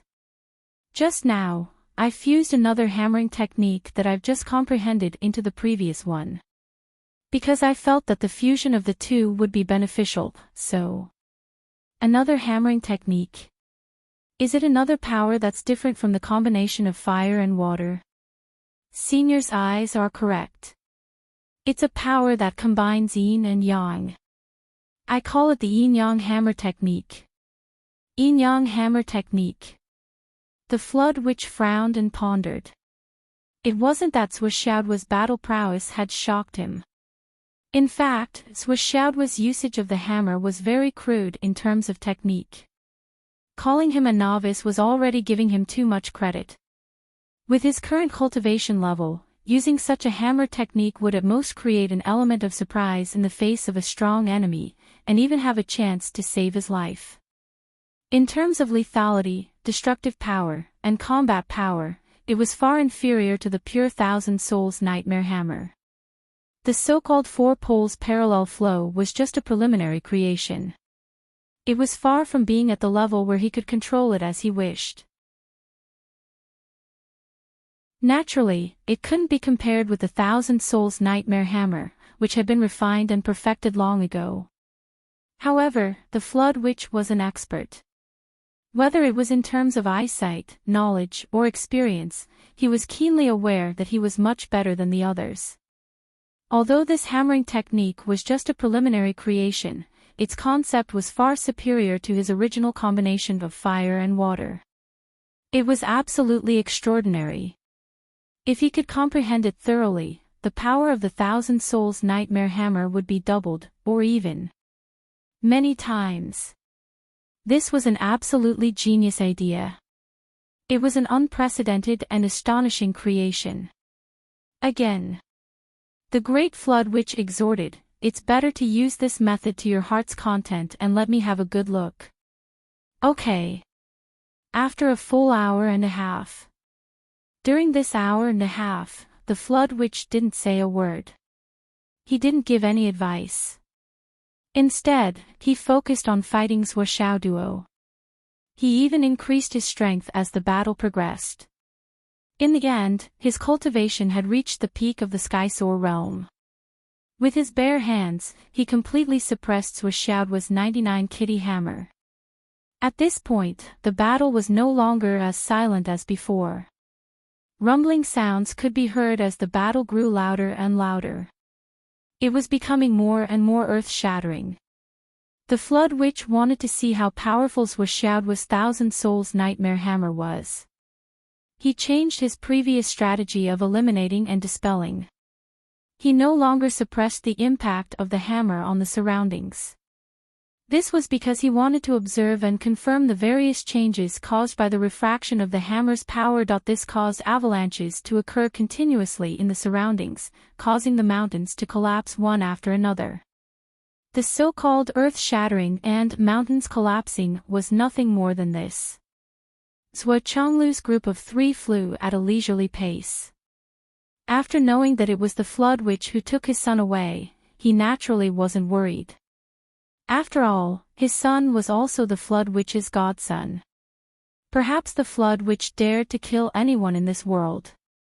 It wouldn't be strange if he killed the two of them. However, when it came to his godson, that he didn't dare to kill this old man. He couldn't bear to. On the other hand, Wu Yuding had cried her eyes out all the way. She hung her head low the whole time, and was constantly shrouded in an atmosphere of shame. As time passed, Wu Yuding's words became more and more impolite. "Dad, as your daughter, I really don't want to scold you, but how old are you? How could you do such a thing?" Even if it was Nanjing Qian Ryu Dong Tian, would still say a few words. "Are you still a child? How could you be so insensible? But to think that you're the one who did it. This is too. Tell us what you've done. We understand that you want to train your son. Not only do we understand, we even support you. But can't you tell us first? We're not here. Is our absence a reason? You can tell Yun Zhonghu, Yu Xingchen, or even Xiao Duo's teacher or his roommate. We won't say anything. But you just picked him up and disappeared without a trace. What's the difference between that and a kidnapper? After you took the child out and saw that things were getting out of control, when the poisonous witch appeared, why didn't you remember to call back? Is the Umno Alliance's telecommunication blackout an excuse? Don't you know how to frighten people? As long as you came, would we not be able to sense it? Are you stupid? Afraid? What are you afraid of? You know that things are out of control, or at least you can't handle it, but you're still thinking about your own matters. Are you afraid that we'll beat you up or what? You're an old man after all. You're just thinking about your own face. What if you kill your grandson for your own face? What will you do? What will I do? Why are you becoming more and more unruly as you get older? Can't you be more careful? Can't you be more hot-headed? Did anything good happen when you were hot-headed? Tell me what you've been doing all these years. Wu Yuding scolded him all the way. The more she scolded him, the angrier she became. Zhuo Chonglu couldn't bear it anymore as he listened in the front. He's your father, okay? Look at your attitude. You're like a third wife who tames her son. Okay, stop talking. Second brother is just being kind. Zhuo Chonglu frowned and tried to persuade her. Besides, the child is fine, isn't he? Lei Zhangtian's heart was getting more and more confused. Were these two crazy? I've already told you that your child was taken away by the flood witch. This is the biggest thing in the world, right? You call this fine? You've been in seclusion for a few months, and you've damaged your brain. Wu Yuding completely exploded. What does it have to do with you? Why are you jumping out to be the good guy? Second brother. Who's your second brother? This is my father. Your father-in-law. How can you call him that? Call him father. Zhuo Chonglu looked helpless. He could only turn to Lei Chongtian. Father. Lei Chongtian was shocked when he heard that. He jumped away nimbly like a monkey and shook his hands. His face was pale. Don't. Eldest brother. You don't deserve it. I really don't deserve it.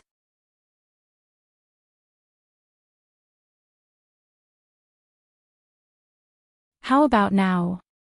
Look at how embarrassed you are after being scolded. Ha ha ha. This really makes me feel good. Lei Chongtian was flying with his head tilted and his ear pulled. He thought happily in his heart. At this moment, Zhuo Chonglu suddenly stopped. He looked in a certain direction and said, "Over there." Over there. Wu Yuding looked in the direction and released her divine sense. However, there was still a considerable gap between her cultivation and Zhuo Chonglu's, so she didn't find anything for the time being. She naturally believed in her husband's senses. Without hesitation, she continued to release her divine sense while moving in the direction her husband pointed. She strengthened her senses and walked for another 500 miles. Finally, she vaguely sensed something very far away. There was a faint rumbling sound, but it was too far away and almost inaudible. Wu Yuding said excitedly, "Found it." Lei Chongtian couldn't help but look at his daughter and son-in-law. Although they went into seclusion on the same day and came out of seclusion on the same day, there was still a big gap between his daughter and his son-in-law. But why didn't he feel anything until now? Could it be that he had taken a step back from the fourth to the fifth? Well, being surpassed by his own daughter was a joyous occasion. He should have a big toast. He couldn't bear any grudges. He shouldn't have any grudges. With the direction fixed, the three of them moved faster. Soon, Zhuo Chonglu, who took the lead, led the two of them to the boundary of the ice and snow wilderness. As they went deeper and deeper, the rumbling sound became clearer and more intense. Gradually, the feedback of the ground shaking became more and more obvious. "We found the whereabouts of the child. No need to rush." Zhuo Chonglu turned around and winked. He took the lead and disappeared into the void without leaving a trace. Wu Yuding and Lei Chongtian followed suit and moved forward cautiously. Finally, they approached the hidden valley surrounded by mountains and snow all year round. Then the three of them widened their eyes because of what they saw. Wu Yuding and Zhou Changlu were already mentally prepared, so they didn't feel anything. However, Lei Changtian felt that he had seen a scene that completely overturned his worldview and could directly make him collapse. Even though he was invisible in the void, he still felt that his eyeballs suddenly protruded out of their sockets. Fuck. In the field below, two figures were crazily fighting each other. They were fighting each other head-on. On the other hand, one of them was brandishing two huge hammers in a domineering manner. He was like a falcon swooping down like a rabbit, stirring up wind and snow that filled the sky, causing the mountains to crumble and the earth to crack. Who else could it be other than his good grandson, Zhou Xiaoduo? The other one was standing straight like a lofty mountain. He countered every move that came his way. No matter how strong the wind and waves were, he would not move. He was the Flood Witch, the most powerful person in the Umno Alliance and the most powerful person in the world. Zhou Xiaoduo's continuous attacks were like a gale, a raging fire, a sea wave, a volcanic eruption, a huge wave, a big sun in the sky, and 100 ghosts walking at night. In short, they were crazily pouncing on him, wave after wave, pouncing on him, and pouncing on him. Then, he was beaten back again and again, forced back in all sorts of ways. If that was all, Lei Changtian would not be surprised at all. There was no need to mention the shock. Who was the Flood Witch? She was recognized as invincible in this world, the most powerful person in the world. At this moment, this bastard was just in the mood to play a game of cat and mouse. With Zhou Xiaoduo's shallow cultivation, as long as it was a Heavenly King stage cultivator, it would be easy to play with him. What was there to be surprised about? But after listening to the Flood Witch's words, Lei Changtian could not remain calm. Your hammering technique is becoming more and more refined the more you use it. It seems to have formed its own style and is rather impressive. However, you have only just grasped the power of yin and yang. As for the profoundness within it, especially the connection between the two powers that complement each other and coexist, there are still many problems that you need to solve. If you encounter an expert, you may be able to catch him off guard.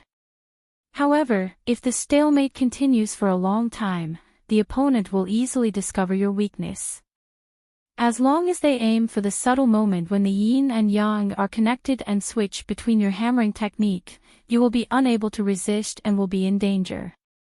For example, like this. When Zhou Xiaoduo attacked again, the Flood Witch suddenly moved and rushed forward at lightning speed. Her two hands hit Zhou Xiaoduo's chest with a bang. At this moment, Zhou Xiaoduo's yin and yang transformation was about to be completed. The two giant hammers rotated without any gap between them. However, it didn't mean that there was no gap between the hammers. In the eyes of those with good eyesight, this little gap was enough to change the outcome of the battle. The Flood Witch's palms touched Zhou Xiaoduo's chest and retreated. Do you understand? Once the enemy takes the opportunity to attack, you will be in danger. Therefore, don't use this method against the enemy for the time being when you're not confident.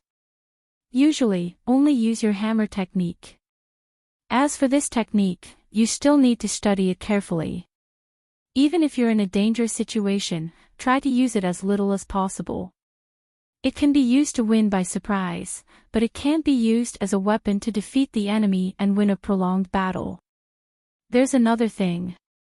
The power of yin and yang you're using now is too superficial. You have to pay attention to the fact that the true power of yin and yang doesn't come from your hands or your dantian. It comes from your heart, from your mind. That is the true power of yin and yang. However, with your current cultivation, you're unable to achieve the true seamless conversion of yin and yang. That's only natural. You still need to improve. Once you reach the Skysoar realm, you'll be able to use it more smoothly. That's because the Skysoar realm is akin to becoming an immortal. In other words, you've completely broken away from the realm of mortals and become an immortal. There won't be any impurities in your body, and you'll be able to use it as you wish. Moreover, once you reach the Skysoar realm, you'll truly understand what yin and yang are. Or rather, you'll understand what a human is and what a ghost is. Only then will you truly understand the mystery behind it. You have to remember that when you don't have the strength, the so-called techniques are nothing but a fart. It doesn't matter how grand they are, whether it's the fiery sun divine technique, the number of levels of the divine technique, the yin and yang energy, or the origin of fire and water. When your strength hasn't reached a certain level, these so-called techniques are nothing but a fart. They're worthless. Teaching. The flood witch was actually teaching. Moreover, she was teaching in such detail. Lei Zhangtian suddenly felt that his worldview had completely collapsed. His entire consciousness was in a mess in an instant.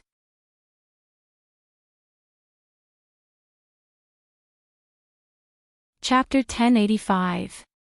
The flood witch continued. You've probably heard many people say that at a certain point, techniques are no longer important. All that's left in the world is strength, and whoever is stronger will be awesome. Am I right? Sua Xiaoduo nodded. Indeed, he was not the only one who had said such words. I'll tell you now. Those people are all bullshit. Bullshit. The flood witch sneered. Why are techniques no longer techniques? Why are they no longer important? At the very least, there's a prerequisite. That is, you have to be familiar with and understand all the techniques. You have to be able to use them anytime, anywhere, at your fingertips. Only after you've reached such a level will techniques no longer be important. In other words, it's only because you're too familiar with the techniques and have grasped all the techniques. That's why. Remember. Only those who are extremely familiar with the techniques are qualified to say such words. The prerequisite is that you know all the techniques. That's a necessary condition. If you dare to say that techniques are not important when you're not familiar with any of the techniques, you're a joke. Do you understand now?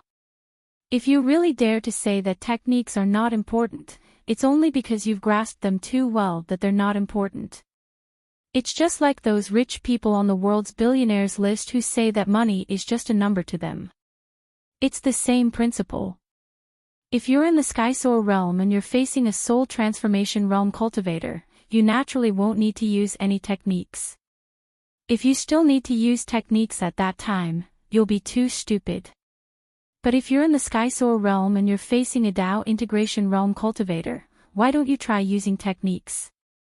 If two people are at the peak of their cultivation and understand each other's techniques like the back of their hands, techniques will no longer be important.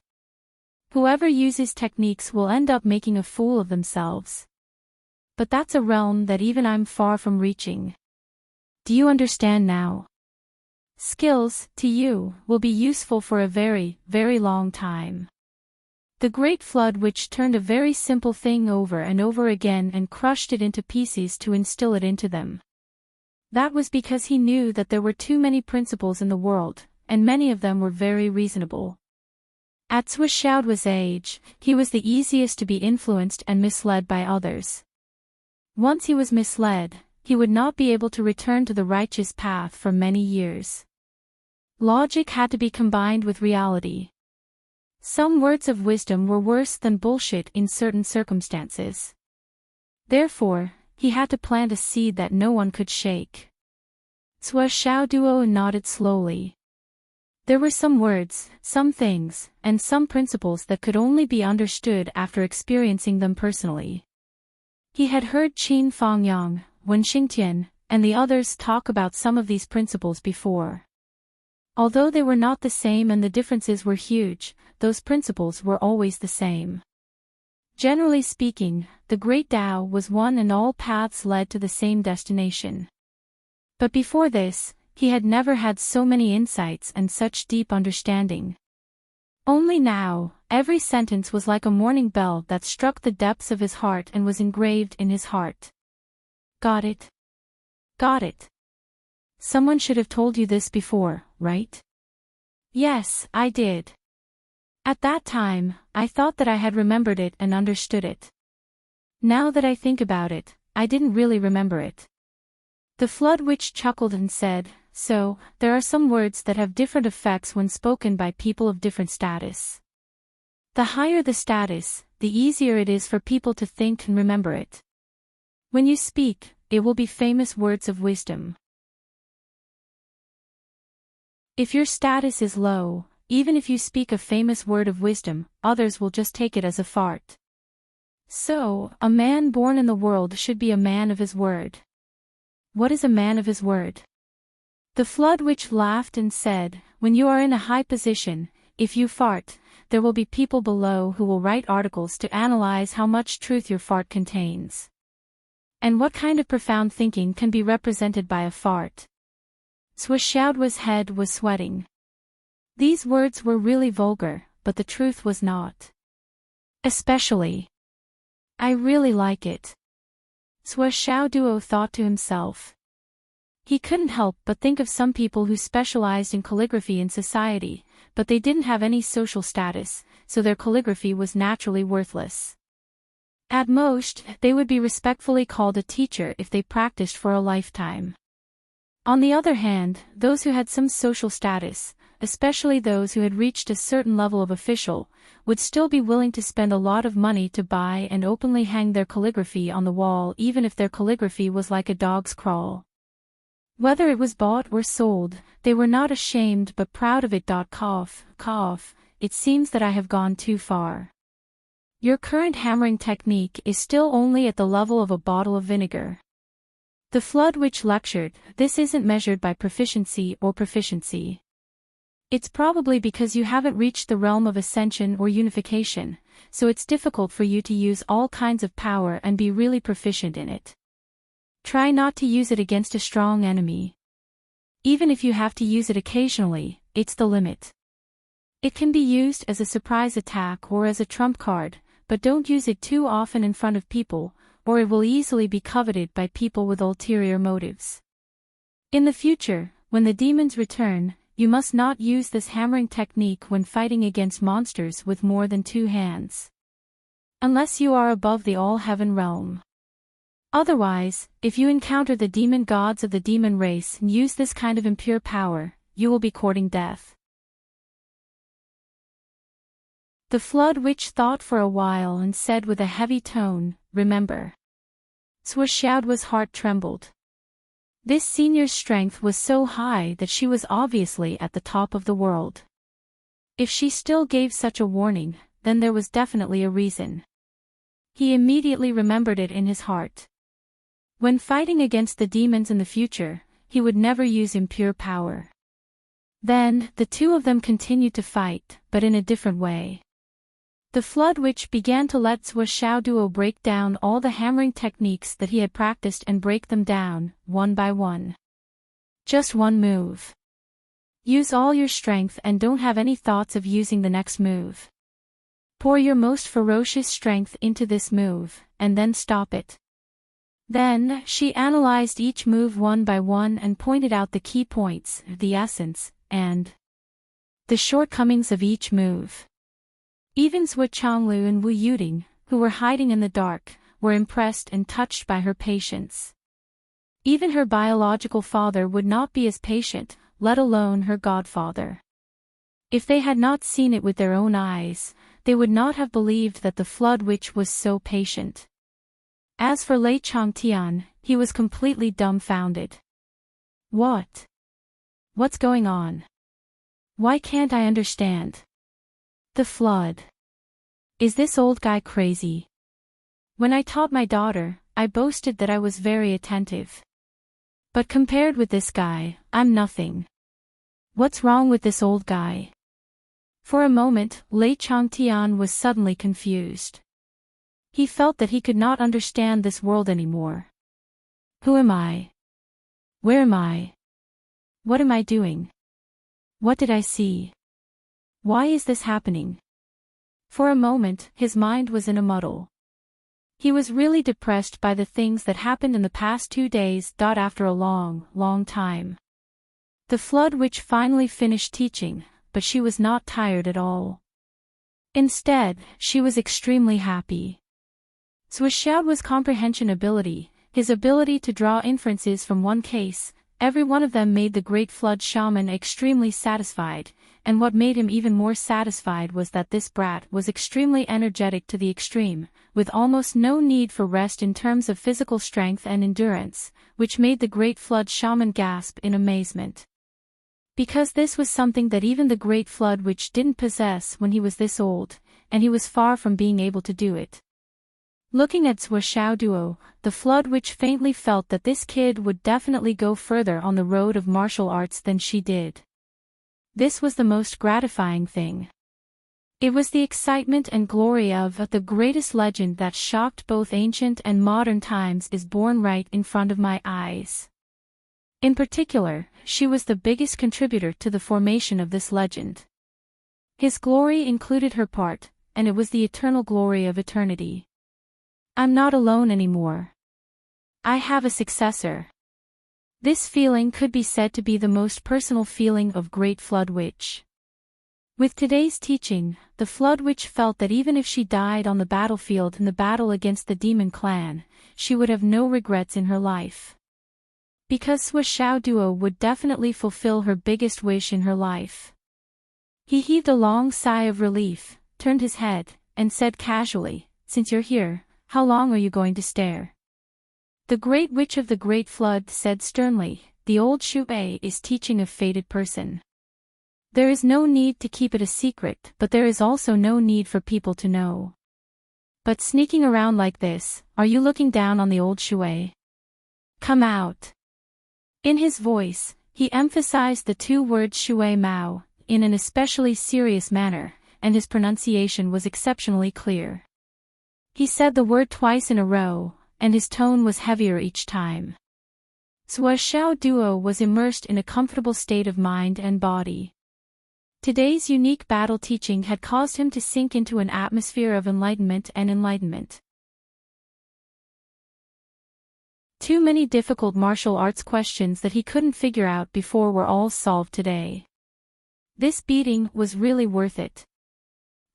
Ever since he embarked on the path of cultivation, it was common for him to be taught a lesson by his teacher. However, it seemed that this beating did not hurt his tendons and bones at all. Instead, he benefited the most. This was the work of an expert. It was truly unfathomable. With this level of teaching, he should let Teacher Qin, Principal Yi, and Teacher Wen take a good look at it and learn from it. In the future, teach me not to think about beating people up. But with the teaching standards of an expert like Sire Shui, Teacher Qin and the rest probably couldn't learn from it. How could they be like them, who only knew how to use their fists to teach others a lesson? A certain person's wild thoughts only lasted for an instant. He was sorting them out bit by bit, summarizing them, and then adding in his own understanding. He held the hammer in his hand and unconsciously swung it. It was clear that he was deducing the feelings he had obtained bit by bit. But when he heard Sire Shui's voice, he was startled. "Who is it? Who's here?" Swishyaoduo's mind was clear. He strictly forbade third parties from coveting his teachings. Not to mention Sire Shui, even he wouldn't allow it. In the next moment, he heard a hearty laugh. "Brother Shui, you've worked hard." When he heard the laughter, Swishyaoduo's body instantly trembled with joy written all over his face. With a whoosh, he put away the hammer and turned around. Without even looking, he ran over, "ABA, ABA, ABA, ABA. Daddy, Daddy, Mommy, Mommy, Mommy, Mommy, Mommy. Roar, roar, woof, woof, woof." He charged into Wu Yuding's embrace at lightning speed and laughed, "Mommy, Mommy, ha ha ha." He was wagging his tail like a puppy that had jumped into his owner's embrace. It's just that this puppy was already bigger than its owner, and it could even be considered a large dog. On the other side, Zhuo Changlu raised his head to look at the sky and stretched his neck before he awkwardly retracted his hand. But he still didn't forget to rub the face of a certain large dog. On the other side, Lei Changtian raised his head with the corner of his mouth twitching. In the end, he didn't dare to step forward and stood with his hands behind his back, pretending to be dignified. Brother Shui, thank you. Zhuo Changlu cupped his fists towards the flood witch. Thank you for teaching my son. This is your son. Yes, he is. Your son is pretty good. You're flattering me. Since you're here, then I'll take my leave. We'll meet again in the future. Brother Shui, you've done your best to teach my son. Why don't you come back with me and drink? There will be an opportunity in the future. Take care, Brother Shui. Yeah. I still have some toys here. Give them to this child. Great Flood Shaman turned around and left. He suddenly waved his hand and threw a jade pot over. Zhuo Changlu reached out and caught it. Thank you. On behalf of my son, I thank Brother Shui for your kindness. At this moment, Zhuo Xiaoduo came out from Wu Yuting's arms and said with some reluctance, Senior Shui, are you leaving? The flood witch was already dozens of feet away. She waved her hand without looking back and said, cultivate well. Don't forget what I told you. Yes, I won't forget a word. Zhuo Xiaoduo said, where can I find you in the future? We'll meet again if fate wills it. The flood witch's voice was mixed with a trace of undisguised gratification. Seeing that the flood witch was about to leave, Lei Changtian couldn't help but shout, you? The great witch of the flood ignored him. His body had slowly turned into green smoke and disappeared without a trace.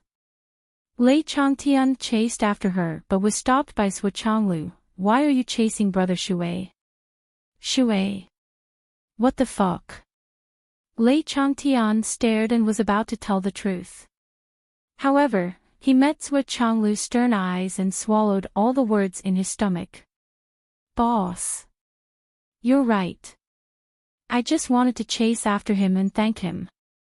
Thank him? I'm afraid you can't afford to thank him. Zhuo Changlu played with the jade pot that he just got. It was at least 2 to 3 caddies. He tossed it in his hand and said, this guy is as generous as always. What's this? Lei Changtian was a little curious. Ninth Heaven Spirit Spring Water. Zhuo Changlu said lightly. Ninth Heaven Spirit Spring Water. So much. Lei Changtian was stunned. This drop of Ninth Heaven Spirit Spring Water was enough to improve a genius. How could he give so many caddies? He suddenly remembered his daughter's boast, Flood doesn't dare to touch my son. Not only does he not dare to touch my son, but he also wants to protect my son. Not only does he want to protect my son, but he also wants to teach my son. Not only does he want to teach my son, but he also wants to give my son a gift. Lei Changtian was stunned. He almost fainted. I don't understand this world anymore.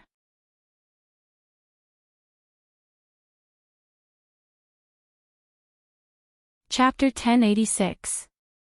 Lei Changtian stared at the 9 Heaven Spirit Water in front of him, dumbfounded. Wasn't this tens of thousands of drops? Zhuo was right, he really couldn't afford to pay back such a huge sum. But was the Flood Witch's brain damaged? With so much 9 Heaven Spirit Water, how many geniuses could it nurture for the astral souls? Just Zhuo Xiaoduo alone, how could he use so much? This was no longer a disguised form of support, but a blatant support. Moreover, the support was so huge that it was insane. This. Wu Yuting snorted, stepped forward and said, what did I say? My son is smart, and everyone loves him. Others will definitely like him when they see him. Not only do they have to teach him martial arts, but they also have to give him a lot of gifts. Isn't it just a little bit of nine heavens spirit spring water? Do you have to make such a fuss? Dad, do you think what I said is right? Lei Zhangtian felt like he was in a dream. He scratched his head with a confused look on his face. He could not figure out what was going on. What was going on? What's going on? Look more, talk less, ask less. There's no need to force yourself to know things that you shouldn't know, Zhou Changluk said with a hint of warning, earnestly teaching his father-in-law. Yes, boss is right. Lei Changtian nodded like a chicken pecking at rice. This is. The one who was more surprised was Zhou Xiaoduo. This is. He pointed at Lei Changtian, the old man who almost caused him to be doomed. He turned his head and looked at Wu Yuting in disbelief. That? His mother seemed to have called him dad just now. If he didn't hear wrongly, then this guy was his grandfather. No, he must have heard wrongly just now. Otherwise, why would his father talk to him in such a tone? It was as if he was teaching Li Chenglong a lesson. No, Li Chenglong wouldn't be so submissive to him. Even if he was to be a follower, he would be a follower with no status and no ability. This is your grandfather. Wu Yuting reluctantly introduced him to her son. When he introduced himself, he felt a little embarrassed for some reason. When Zhou Xiaoduo heard this, he was dumbfounded as if he was struck by lightning. My grandfather. Is he really my mother's father? My grandfather. Is this a joke? Lei Changtian tried his best to put on a kind smile, he. Good boy, I am your grandfather, he. Zhou Xiaoduo couldn't help but shiver. He turned his head, he wanted to seek shelter in Wu Yuting's arms. Zhou Xiaoduo couldn't be blamed for being timid. This laughter was really scary. It was a ruthless character who could fight with the Wu people. Wu Yuting was speechless. What's that sound? Zhou Changlu frowned. I said, be careful. Zhou Xiaoduo was very clever. He realized that something was amiss, or rather, he could feel that something was amiss. It was very subtle. His father was simply suppressing his grandfather, his mother's biological father, and his father-in-law to death. Zhou Xiaoduo, who was always vengeful, rolled his eyes and said faintly, Mom, is this really my grandfather? You're not fooling me, are you? This old man said that my father harmed his daughter, and our two families are irreconcilable enemies. So he wanted to take revenge on me and threw me here. He almost killed me. A villain takes revenge from morning till night. Now that he had the chance, how could he not take revenge? Did he harm his daughter? Wu Yuting's face suddenly darkened. Her gaze was like a sharp knife, cutting Lei Changtian back and forth. Lei Changtian was immediately scared. He explained carefully, Yudi. This, it doesn't seem wrong. Zhou Xiaoduo complained incessantly. He also said that my father tortured his daughter to death. So, he wants to torture my father's son to take revenge. Zhou Xiaoduo pointed at his own nose and said sadly, my father's son is me. Zhou Changlu looked up at the sky, shaking his neck and rolling his eyelids. He looked as if he didn't care and didn't care. Your father. You deal with it. However, Wu Yuting was so angry that her eyes turned blue. Her face was as dark as the bottom of a pot, and her breathing became heavier. You! Wu Yuting roared. Oh. Lei Changtian flew up into the sky like a wisp of smoke. He shrugged his shoulders and laughed out loud, today. Ha, today is a family reunion. It's time for us to go back. This old man will take his leave first. I will take my leave first. Cough. Lei Changtian turned into a black light and left hurriedly. He was as anxious as a stray dog and as busy as a fish that escaped the net. How was this going home? It was simply escaping. Yudi. My good grandson, I'll visit you when I have time. Another voice came from the sky. It seemed that the voice had already echoed hundreds of miles away, that the evil ancestor Lei Changtian had escaped without a trace. Don't run. Stop. Wu Yuding roared. Lei Changtian was not willing to stop. He ran even faster and completely disappeared in a few breaths. Wu Yuding stomped her feet. Her face was full of anger and emotions. But what else could she do? After all, he was her father, her biological father. Could she really chase after him and beat him up? Even if she caught up, she would just be angry. What she did now was out of sight and out of mind. Okay, let him go. Zhuo Chonglu rolled his eyes. He's finally gone. I'm not feeling good. Humph. Wu Yuding still wanted to say something, but her anger was washed away by the joy of reuniting with her son. She patted Zhuo Xiaoduo's head and said, "Little dog, how have you been? Did you miss your mother?" "Of course, why wouldn't I? I missed you so much. What's your cultivation level now?" You've already returned to mystical. My son is so awesome. You've really made me proud. Hee hee. I've already returned to mystical. I'm not far from flying. Oh.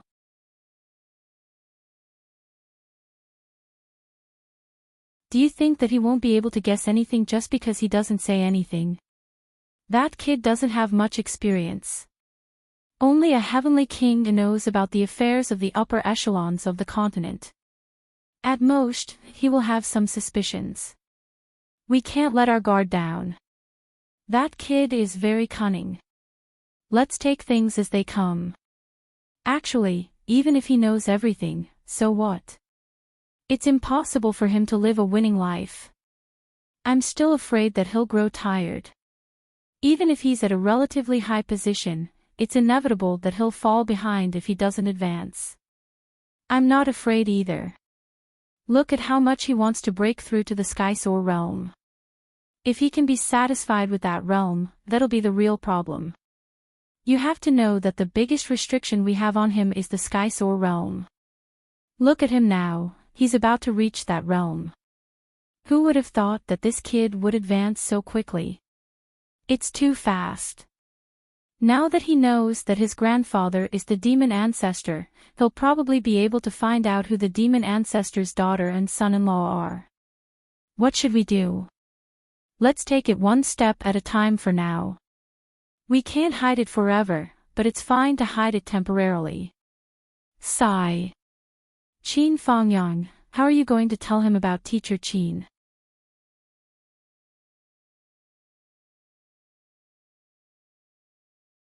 Chapter 1087. Well. Let me think about how to minimize the impact. Okay, I'll leave it to you.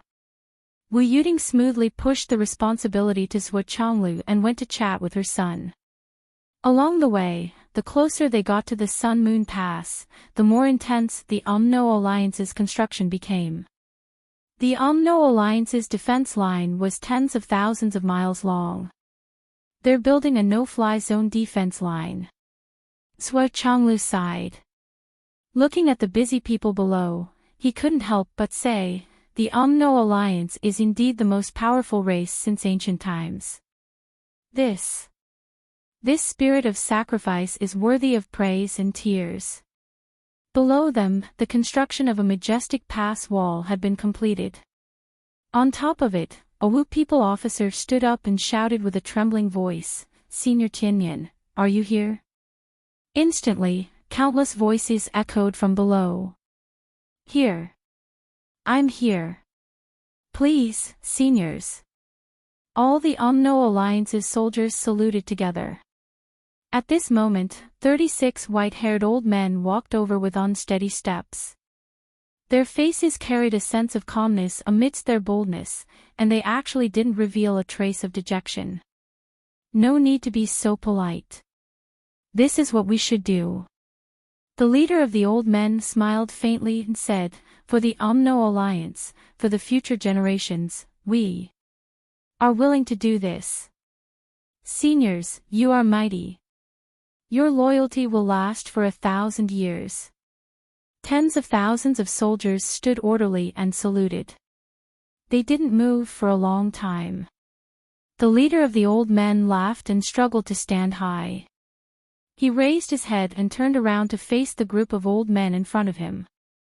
He said loudly, "Old brothers." "Yes." The 35 people at the front answered in unison. Behind them, there were large groups of old men. They all had snow-white hair and were thin, but their backs were straight. They were weak but not weak, and their faces were filled with calmness. "Our origin is damaged, and our lives are coming to an end. We can't even go to the battlefield to fight and get the burning body order. I didn't expect that today. We can still leave glory for our descendants. How lucky! This life is worth it." The 35 old men burst into laughter at the same time. "This life is worth it. 36 stars, return to your positions." The 36 old men all laughed heartily and stepped forward at the same time. Their steps were firm and determined, without a trace of hesitation. On the city wall, 36 special seats with hexagram patterns had already been set up. Everyone walked to their seats and turned around in unison to look back. Behind him, the descendants of the 36 families all knelt on the ground and sobbed. Juniors respectfully send off old ancestor. The old men laughed out loud, then sat down gently and neatly. The old man in the lead said, "There's no need to hesitate. Let's start the formation." Above, the officer who gave the order had tears streaming down his face. He vigorously waved the red flag in his hand and shouted, "Set up the formation. Draw upon the power of the stars to create the Umno Alliance's forbidden airspace domain. The 36 Dipper formation will last forever. Activate the formation."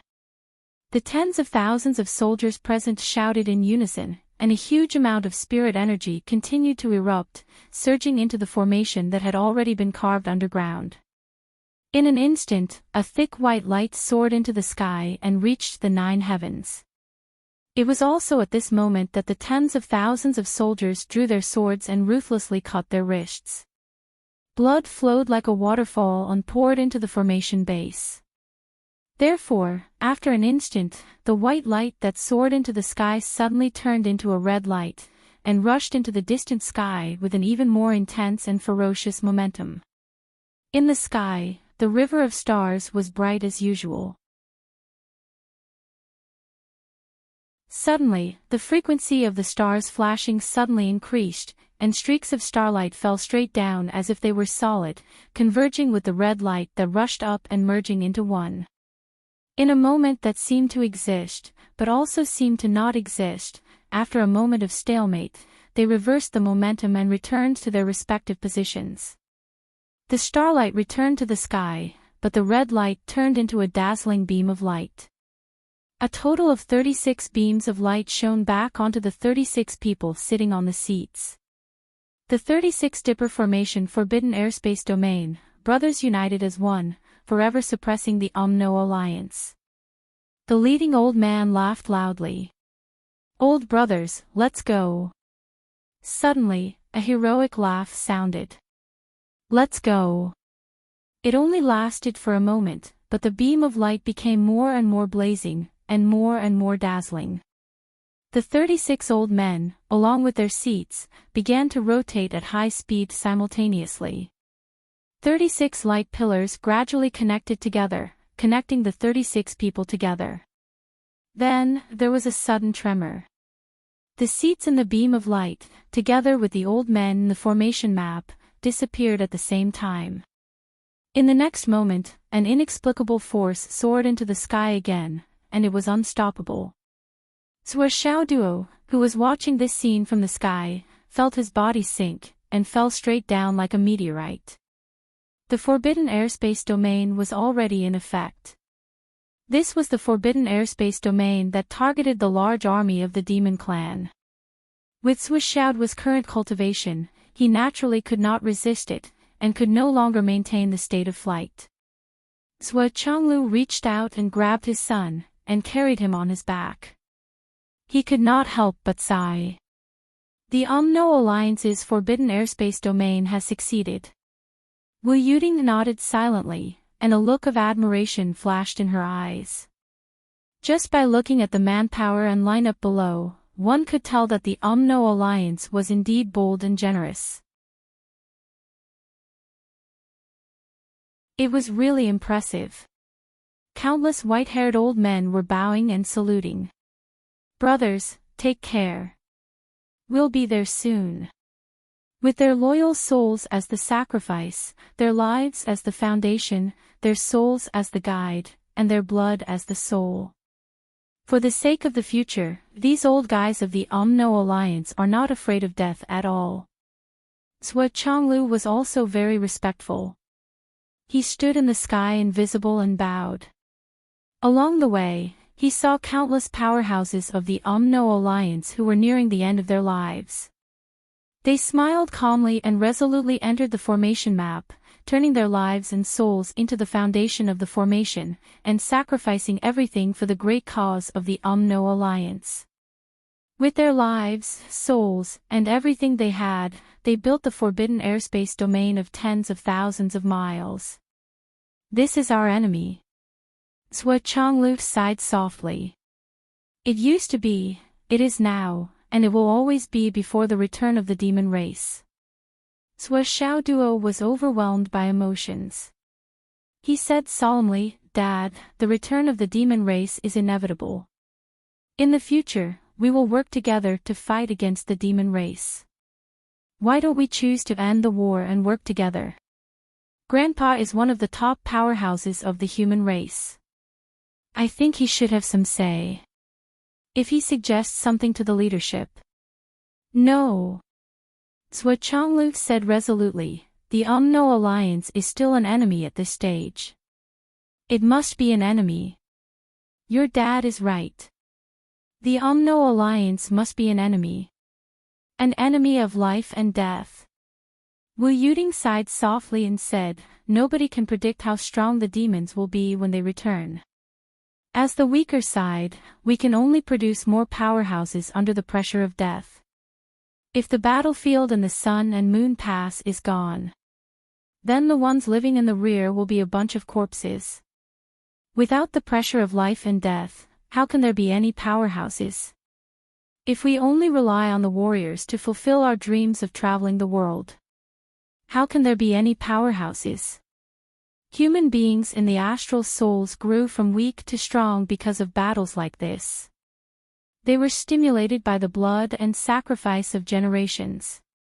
Zhuo Chonglu said indifferently, if the world is truly peaceful, the Umno Alliance, which is the stronger side, may still be under the pressure of death.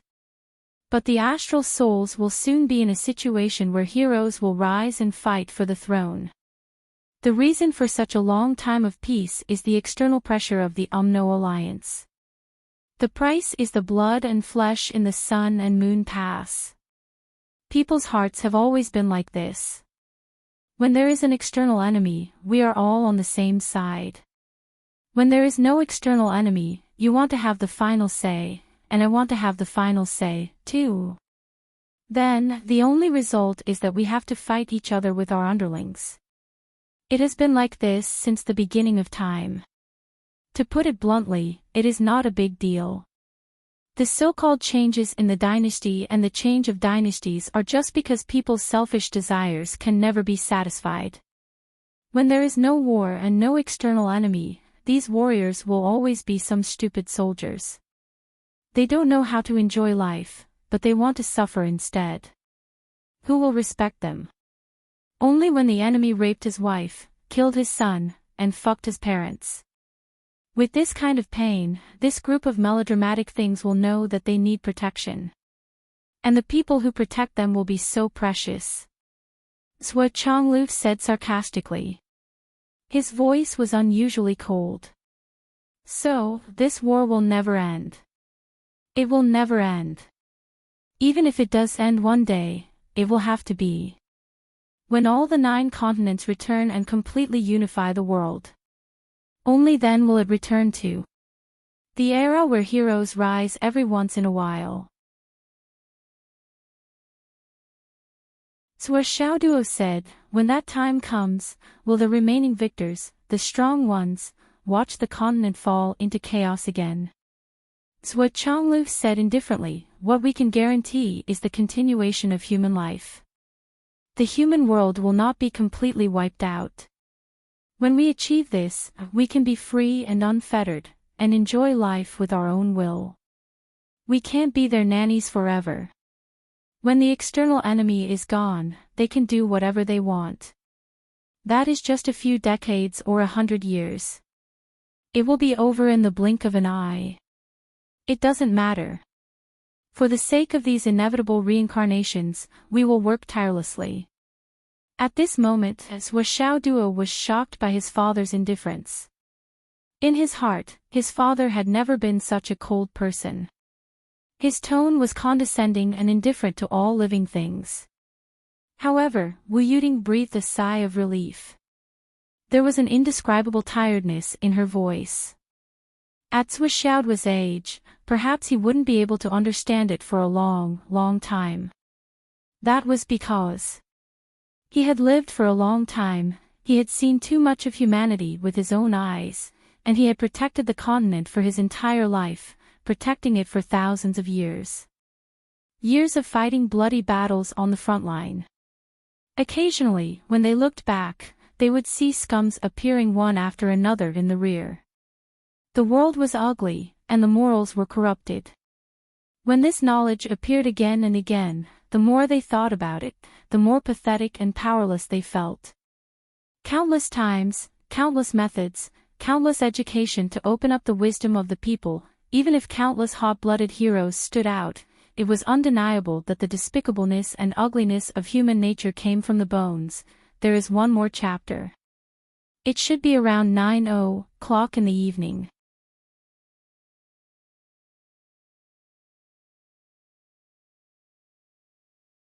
Chapter 1088. Let's go. Zhou Chonglu flicked his sleeves and led Zhou Xiaoduo east. They sped up.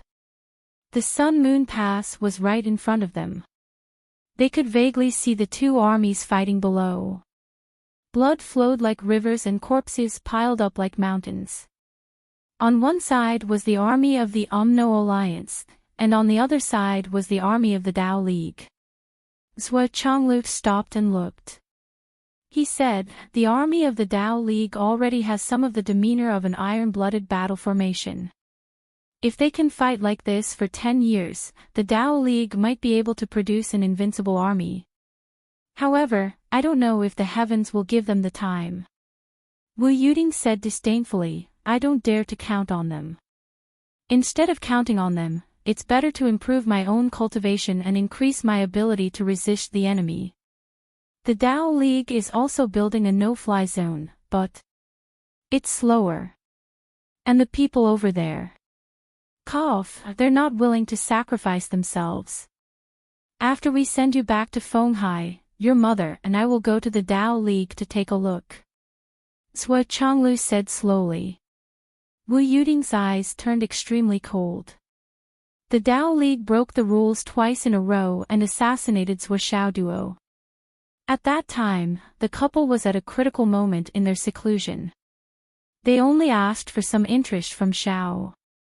However, if they thought that this matter would be over so easily, they were underestimating the sky inspecting throne and the rain demon too much. They plotted against my son twice, and they're just going to pay for it. Is there such a cheap thing in this world? If this is okay, I'll also go to the Tao League and kill a few people. Anyway, I'll just pay for it when the time comes. We have plenty of things. Just what the flood which gave us is enough for us to pay for it a few thousand times. Then, Dad, Mom, you must be careful. Why don't you ask Grandpa to go with you? It's more reassuring to have a great expert like him with you. Zhuo Xiaoduo said, actually, since we're here, we can say that we're back in our territory. I can go back by myself and wait for you guys to finish your work. Let's meet again in Fenghai. There's also Sister Nian. Let's reunite as a family in Fenghai. Alright. Wu Yuding said, since that's the case, you can go back by yourself. When we come back, we'll call your sister Nian. Our family will reunite in Fenghai. Alright, it's settled then. Hurry up and contact grandfather. At the back of the battlefield, countless soldiers of the astral souls were also using similar methods to create a no-fly zone. The three of them watched for a long time, their hearts filled with an indescribable feeling. It was sour and astringent, but warm. Today, a wisp of heroic spirit would be tomorrow's great wall. At this time, on this side of the battlefield where flesh and blood were flying everywhere, this sentence was displayed in the most thorough and extreme way. The reason why I hate the numbness at the back and feel indifferent to the life and death of those lives is because of this, because of these people. Zhuo Chonglu looked down at those soldiers of the astral souls who calmly faced death and integrated their lives, souls, and bodies into the past to communicate with the power of the stars to create a no-fly zone. They used all that they had left to protect the people of their country behind them. But were the people they protected worth their efforts? Zhuo Chonglu's voice was full of respect. Many times, I really feel that it's not worth it for them. Zhuo Xiaoduo was silent. He only felt that his heart was heavy. However, this was a problem of human nature and society. Even if it was an immortal, even if it was the number one person of the human race, the minister inspector of heaven, he couldn't change it. The root of the evil was always there. How could it be changed by human strength? After a long time, Zhuo Xiaoduo said, it's because of the evil and filth that the sacrifice at this moment highlights kindness and loyalty. That's right. Zhuo Chonglu patted his son on the shoulder and smiled. This sentence is very profound. The family didn't discuss this issue anymore. The more they talked about it, the heavier it became. After a long time, the family recalled that it seemed that this was the only time they talked about the filth and ugliness of human nature. After leaving the Sun-Moon Pass, the couple put down Zhuo Xiaoduo and turned to leave with the wind without hesitation. In the air. Why didn't you tell our son about Teacher Qin? I thought about it for a long time. It's not appropriate for us to tell him. Sigh. After telling him, there's no way to comfort or relieve him. If we comfort our son, it will seem that we're heartless. If we don't comfort him, we'll only feel more reluctant. No matter what, Xiaoduo must go to the capital this time. It's imperative. Not only must we take revenge, but it must be done by Xiaoduo. What's more, Xiaoduo will definitely not be able to let go in front of us. When it's time to let the child do things independently, we must let go as much as possible. Zhuo Chonglu said deeply, he now has his own circle. In addition to his own circle, he needs a circle with him as the backbone. And this circle, we can't interfere or influence, no matter what identity or position we have. Wu Yuding sighed and nodded. She naturally understood that her husband's words made sense, but as a mother, she couldn't help it. Don't worry. Yunduo is there, and his grandfather hasn't really gone far. He has been secretly following him. There won't be any real danger on this trip. Zhuo Chonglu smiled, let's go and finish our business first, and then go to Xiaoduo. She must be eager to get news about Xiaoduo. Okay. The husband and wife turned into the wind and left. On the other side, Zhuo Xiaoduo was walking quickly on his way back. Although he was anxious to return home, his mood was a rare joy.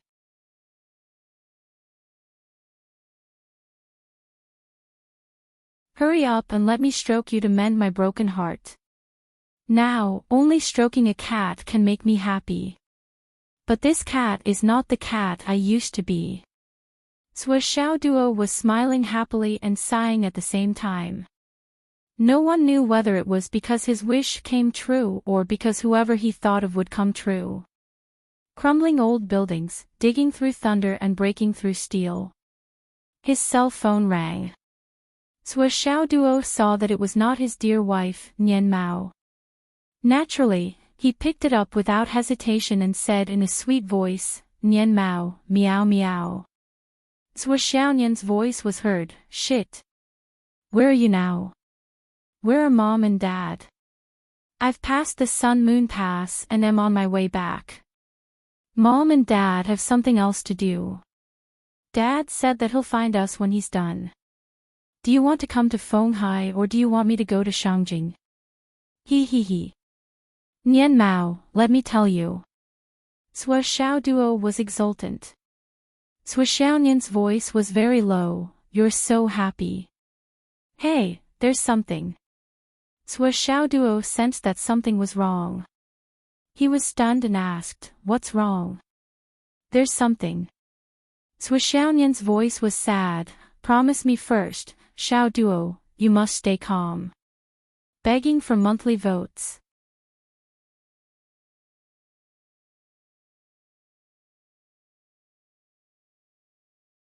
Chapter 1089.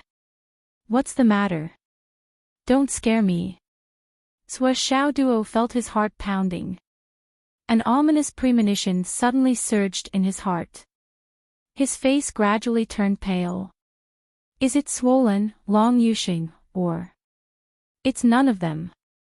Xiaonian said in a low voice, it's Teacher Qin. Teacher Qin. Xiao Duo suddenly felt his mind go blank and empty.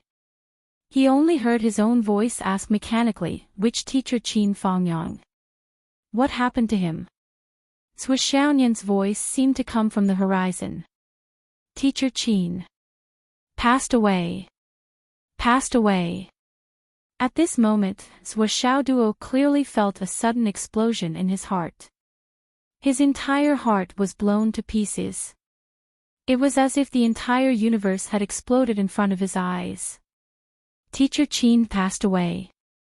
He muttered to himself. Suddenly, he flew into a rage and said sternly, nonsense. How could Teacher Qin die? Xiaonian's weak voice sounded faintly. It's true, . As Xiaonian recounted, Xiao Duo felt as if his whole body had no strength to support it. His hand loosened and the phone fell to the ground with a bang. Xiaonian's voice was still coming from the phone. However, Xiao Duo didn't want to listen anymore. He squatted on the ground and hugged his head tightly with both hands. His whole body was curled up, and he only felt a roar in his head. He couldn't think about anything, and he didn't have any ability to think. His body was cold. Suddenly, he felt that this spring day was bone-chilling. His mind was grotesque. Only Qin Fengyang's image was left in his mind, flashing back and forth. In Phoenix City's No. 2 high school. Qin Fengyang stood in front of him. If you dare to touch my student, I'll fuck your whole family. That voice was resolute and decisive, and it still rang in his ears. Phoenix's head turned back. Qin Fengyang turned into a sword light and descended from the sky. Xiao Duo, you're here too. During class, his body was like a burning candle that soared into the sky. He sacrificed himself to forge the heart of the sword for his students. On the day of He Yuanyue's death, the disheartened Qin Fengyang's lonely back. After the incident at the Starlight Mountain Range, Qin Fengyang came to the Hidden Dragon High School. His meticulous hairstyle, well-ironed suit, and clean appearance were filled with an air of pride for his students. You are my student. How can I not want you? It was as if Qin Fengyang was standing right in front of him with a warm smile on his face, but now, you're telling me that Teacher Qin is dead? Oh, Xiao Duo hugged his head and growled in a low voice. Had the adorable, amiable, and respectable teacher Qin Fongyang left him forever? How did he die? Who killed him? Sui Xiaoduo let out a crazy roar and jumped up from the ground. His entire body turned into a stream of light and sped into the sky. He flew madly in the direction of Shangjing, sparing no effort and risking his life along the way. Along the way, he created a long black hole. Sui Xiaoduo circulated his true qi and burned his qi in blood, forgetting everything else. He only had one thought, to hurry to the place where teacher Qin had passed away. Even when Sui Xiaoduo was being chased by countless experts, he wasn't this reckless. His speed at this moment surpassed all the previous times. Sui Xiaoduo's eyes turned red as he ran. No matter who killed teacher Qin, I'll make you pay with blood. Blood for blood. Teacher Qin, your heroic spirit is not far away. Your student is here. Your Xiaoduo is here. Over at Fenghai, because there was no news from Sui Xiaoduo, Li Chenglong's patience finally ran out 2 days ago. He issued an order for all members to undergo a death training. A small team with Sui Xiaoduo as the core. Li Chenglong, Long Yuxing, Wan Li Xiu, Yu Moyan, Li Chengming, Gao Qiao, Du Guyan, Pai Yibao, Yu Yan, Xiang Chong, and Xiang Bing were all assigned a death mission without exception. If they didn't break through to the profound returning realm, they were not allowed to return. For this training, go wherever the danger is. If you don't achieve your goal, you will automatically leave the team and will no longer be a member of our team. Li Chenglong gave the order to fight to the death. There's been no news from Suo for so long. The whole continent is looking for him, but there's not a single trace of him. I'm afraid. He's dead. There are too few people who can do this so silently. So, if we want to take revenge for Suo, there's a high chance that we will face the top figures of the 3 continents. So, we have to become stronger quickly. We can't help with major matters because our cultivation is too shallow. We can't do much, but it's very embarrassing. Very embarrassing. Then we have to make up for it with the greatest courage and improvement. Everyone, go out and train. Fight. If you have connections to go to the battlefield, go to the battlefield directly. Li Chenglong quickly explained the current situation and pointed out the goal of this experience. Then, he didn't speak any more nonsense. He went out to experience the experience alone and disappeared without a trace. Everyone else also plunged into the vast wilderness. The only one who was more accountable was Zhen Piapiao. She officially asked for leave from the school and went out to train, but in the blink of an eye, her whereabouts were unknown. During class, when Xingtian looked at the half-empty classroom and was stunned for a long time. Meng Zhangjun, Hao Han, and the other students sitting in the classroom were also stunned. Everyone was in the same batch of students, and they were also known as geniuses in the beginning. However, they had only been in high martial arts for a short period of time, and the gap between them had been completely widened. Even Zhen Piapiao and the others had reached the peak of the royal god realm, but they were still struggling bitterly in the cloud transformation realm.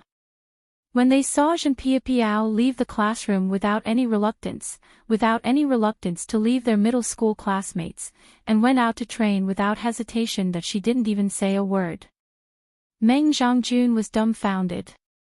During this period, he had been with Hao Han every day, training, fighting, and sparring. He clearly felt that he had made a lot of progress. But now it seemed. Meng Zhangjun was horrified to find that he seemed to have unknowingly stepped onto an evil path that he had looked down on before. When did I start to be jealous of Sui Xiaoduo? And when did I start to feel enmity and even hatred towards Sui Xiaoduo? At the beginning, we were clearly good friends who sincerely admired each other. From the appreciation of each other during the Central Plains tournament to the harmonious relationship during the Hidden Dragon High School. But when did I start to separate myself from that team? Junpei Piao was becoming colder and more indifferent to me. It should be because she could feel the lust and desire in my heart, as well as the evil thoughts towards Suo Duo. Li Chenglong probably didn't accept me for the same reason. But I never wanted it to be like this. Hao Han came up to him from the side. Boss, it seems like Junpei Piao went to find Suo Duo. But Suo Duo went missing this time, and for such a long time, it might be your chance. If he died outside, your chance. Hao Han seemed to sigh. Suo Duo should have been secretly killed by someone. Meng Zhangjuan's gaze turned back from the door, and his scattered and complicated thoughts were also retracted. Then, his eyes, his line of sight, suddenly stopped dead on Hao Han's face. Died outside. Suo Duo was the co-leader of our group, our common boss. How could you say that he died outside so easily? How could you say that? Even if Pia Piao likes him and doesn't like me, it's just a personal choice. I never wanted Suo Duo to die. I want him to come back safely. It's not for anything else, just because Suo Duo is now the flag of the Hidden Dragon High School. He is also the common boss that everyone in the 4 grades accepts wholeheartedly. He's the core and soul of our generation. Who would want him to die? Who would dare to want him to die? Hao Han, how could you say that? Meng Zhangjun suddenly felt a chill in his heart. He looked at Hao Han, who was as tall and sturdy as usual. His curly beard had already begun to take shape. His face was rough and carefree, as if he didn't care about anything. However, Meng Zhangjun suddenly felt that this face, which he had seen since he was young, was inexplicably unfamiliar. Meng Zhangjuan's gaze was very strange, as if he was looking at a maggot. Ever since the genius team was established in the garrison shop, Hao Han's popularity had always been the worst in the team. As for himself, the captain of the garrison shop, he had always followed him, but he was the second worst in the entire team. Junpei Piao and Pai Yibao were the most popular in the team. Pai Yibao, in particular, was always cheerful and cheerful with everyone. He could communicate with everyone happily. Only towards Hao Han, he was the complete opposite of cold. Meng Zhangjun only thought that the two of them were born to be at odds with each other, so he didn't think too deeply about it. After all, his popularity wasn't very good, and he rarely talked to Pai Yibao. However, now that he thought about it, there were many seemingly inconspicuous conflicts that he didn't understand the reason for. However, deep down, Hao Han was the factor that instigated them, and even the hostility. Fights with outsiders. When did he start to resent Suo Duo? It seemed to be from that time when Hao Han specially came over to tell him that Junpei Piao had taken a fancy to Suo Duo. Suo Duo clearly had a fiancé, but he still flirted with women. He was a scumbag. It was probably from that time that his thoughts started to deviate. That it was also from that time that he gradually drifted apart from Suo Duo, Li Chenglong, and the others and went their separate ways. Meng Zhangjun suddenly came to a realization. There had always been such a despicable person who sowed discord by his side. He clearly looked like a straightforward person, but who would have thought that such a burly and heroic Hao Han, who looked like he was charging at the front without fear of death, was actually such a despicable person who sowed discord. Hao Han. Meng Zhangjun said leisurely. Boss, please tell me what you need. I'll get it done immediately. Hao Han boorishly expressed his loyalty. He. Meng Zhangjun stood up and walked towards Wen Xingtian's office. I'm going to ask for leave to train. Boss, where are you going? I'll go with you. It's better to train separately. If you force yourself to travel together, it's inevitable that you'll be distracted, and it'll be harder to achieve the best results. Ah. Meng Zhangjun carried his spear and left the classroom.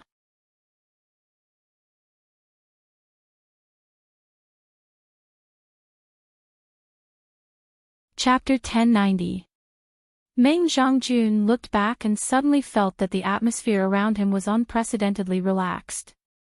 His eyes were exceptionally clear. The hardest thing to do as a human is to find your own shortcomings and correct them. The second hardest thing to do as a human is to find the villains around you. Hao Han, you are really a good man. You have been by my side for so many years, but I only realize now that my thoughts have always been influenced by you.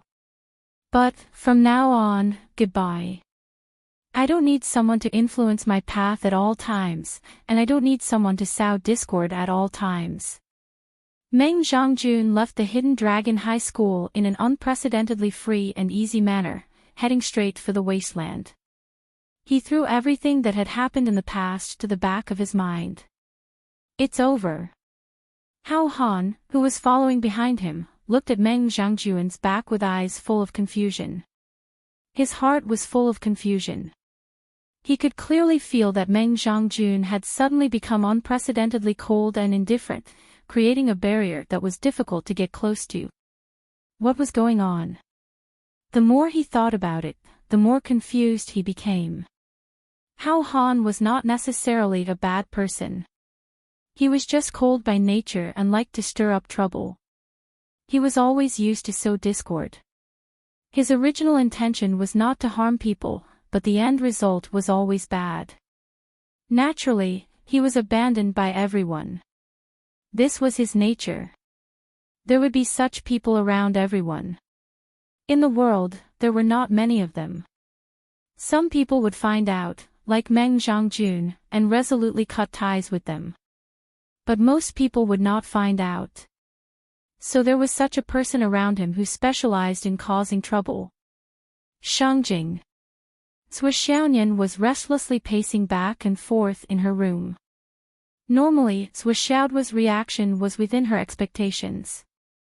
But Cui Xiaoyan was still worried.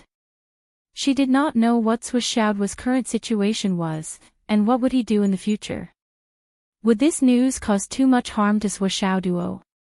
And how should I comfort him? Cui Xiaoduo was madly hurrying on with his journey. He did not care about the loss, the cost, and everything else.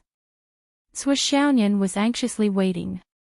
She was impatient, anxious, hesitant, helpless. Phoenix City. At He Yuanyue's grave. On this day, Sister Lan came out of the thatched cottage early in the morning. As usual, she took a stick of incense, lit it, and stuck it in front of He Yuanyue's grave. She was about to go back to her room to wash up, which had become a daily habit. Suddenly, she made a sound of surprise and fixed her gaze on the grave. In the middle of a patch of tender green weeds that had just sprouted, there was actually an extremely beautiful flower in full bloom. A flower without leaves was just a flower. A bright red color entered the depths of his eyes. It was a glaring red. The red was so dazzling that people couldn't take their eyes off it, but it also appeared noble and pure, without the slightest bit of impurity.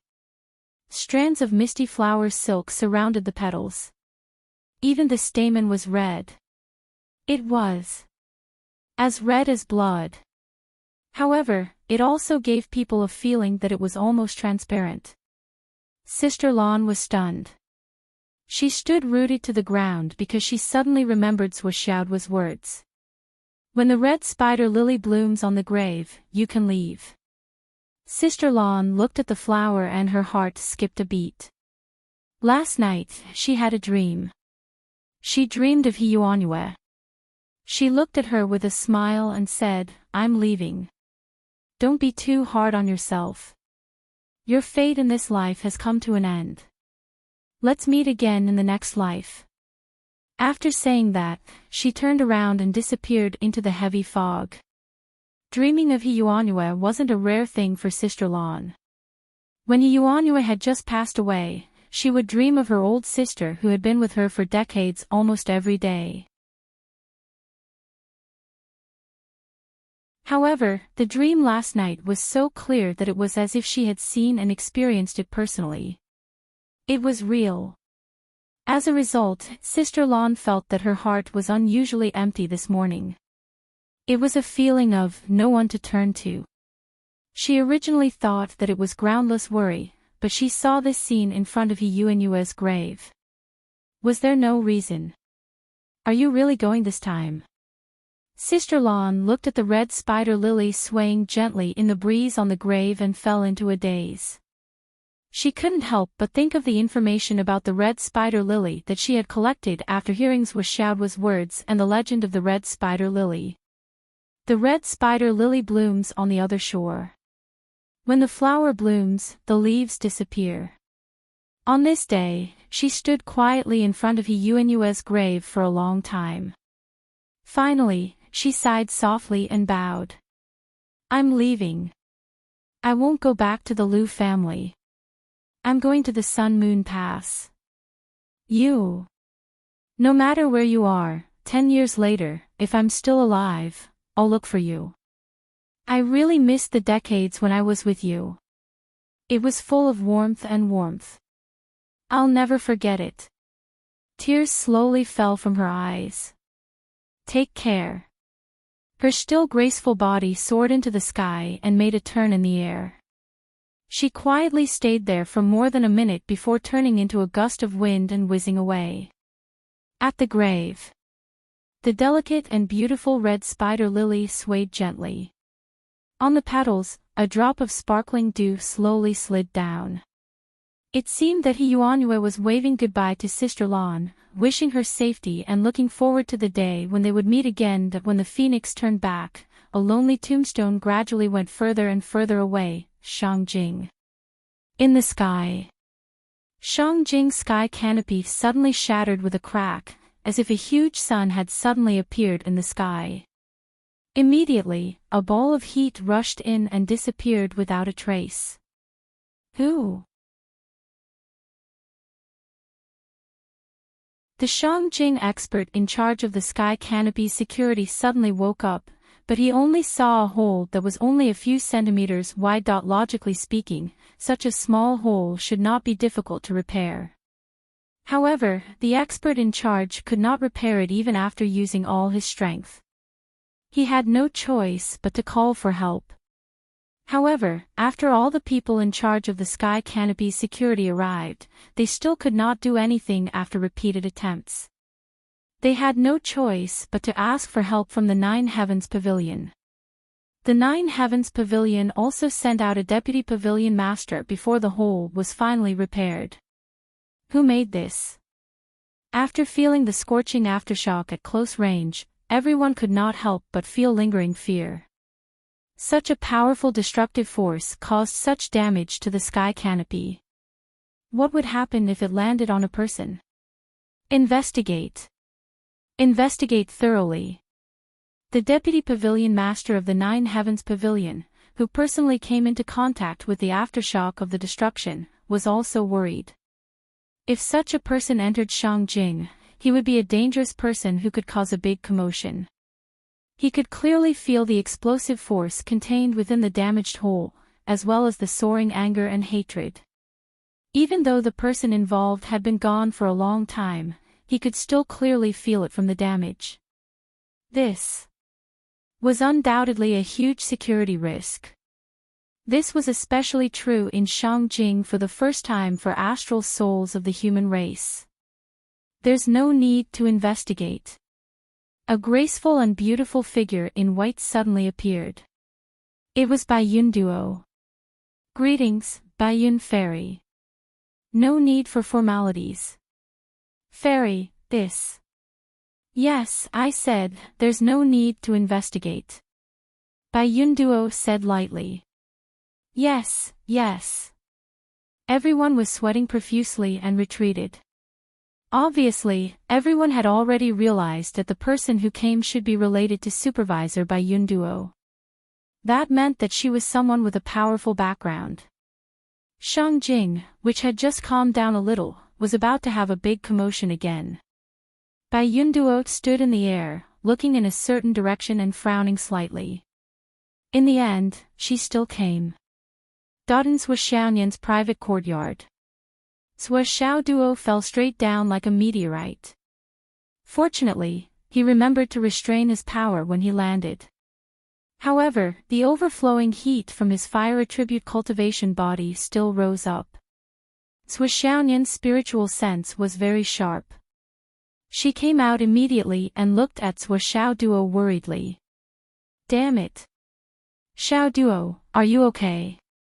Sua Xiaoduo took a breath and suppressed his explosive emotions. He tried hard to say softly, I'm fine. He took a step forward and gently hugged Sua Xiaoyan. He only felt a long-lost calm and warmth rush into his heart. Then, he rested his head on Sua Xiaoyan's shoulder and quietly leaned on it for a while. This was very unusual for Sua Xiaoduo. Usually, whenever Sua Xiaoduo saw Sua Xiaoyan, he would take the initiative to take advantage of her. However, at this moment, Sua Xiaoduo was unusually quiet. Sua Xiaoyan hugged Sua Xiaoduo with heartache. She could feel Sua Xiaoduo's fatigue and sadness at this moment. She also felt a sense of panic and fear in his heart. Indeed, during the time that Sua Xiaoduo was in the UMNO alliance, he was always in a negative state of mind. Even though he was overflowing with joy when he met his parents, that feeling still remained in his heart. It was not a negative feeling that could be eliminated when he was safe. It was a kind of tension that came from the depths of his heart and was on the verge of collapse. And Sua Xiaoduo would not show this kind of weakness in front of anyone, even in front of his parents. He could only show it when he was beside Sua Xiaoyan. It was an extreme feeling of fear and dread. He was worried that he would not be able to see the world, see his parents, and see Nian Mao again. After a few minutes, Sua Xiaoduo raised his head and sniffed gently. It smells so good. Humph, just by hearing this sentence, Sua Xiaoyan knew that Sua Xiaoduo's mood had calmed down. He was at least 40 to 50% of his usual mood. She immediately rolled her eyes at him and said, "Are you done acting like a spoiled child? Come in and talk." Okay. The two of them entered the room. Sua Xiaoyan skillfully made tea. Sua Xiaoduo looked at Sua Xiaoyan's beautiful figure and became calmer. For a long time, the two of them did not speak. They were deliberately brewing their emotions. The air was so quiet that it was surprisingly quiet. They could only hear each other's breathing, soft and long. Finally, the tea was ready. Sua Xiaoyan handed over a cup of tea and sat down in front of Sua Xiaoduo.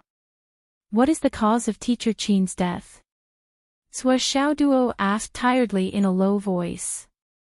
In his eyes, there was a hysterical emotion. It was a tyrannical impulse that seemed to want to destroy everything. Sua Xiaoduo tried hard to restrain himself. He did not want to show that he had lost control of his emotions in front of Sua Xiaoyan. But the more he tried to restrain himself, the more violent his emotions became. His fingers trembled slightly. His eyes were bloodshot.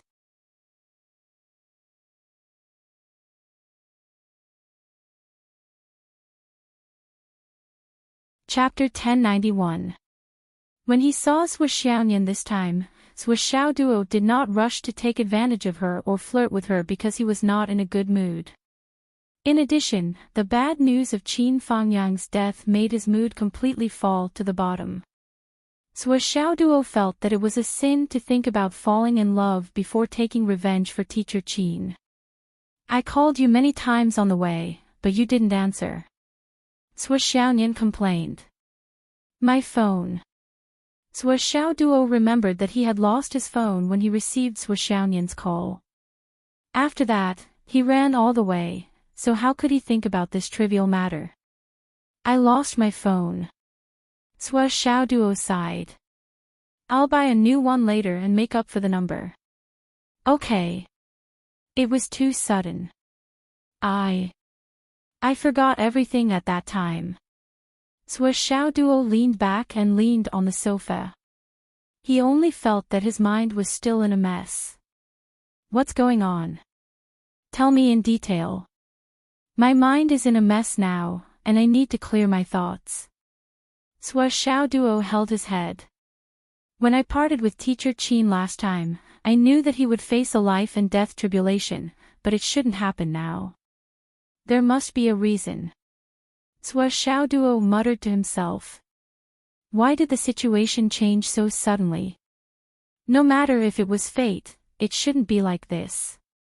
On the one hand, he asked Xiaonian to speak, but on the other hand, he was muttering to himself. He talked endlessly, saying words that only he could understand. Xiaonian knew that Xiaoduo's mood was very unstable now. His mind must be in a mess, so she just listened quietly.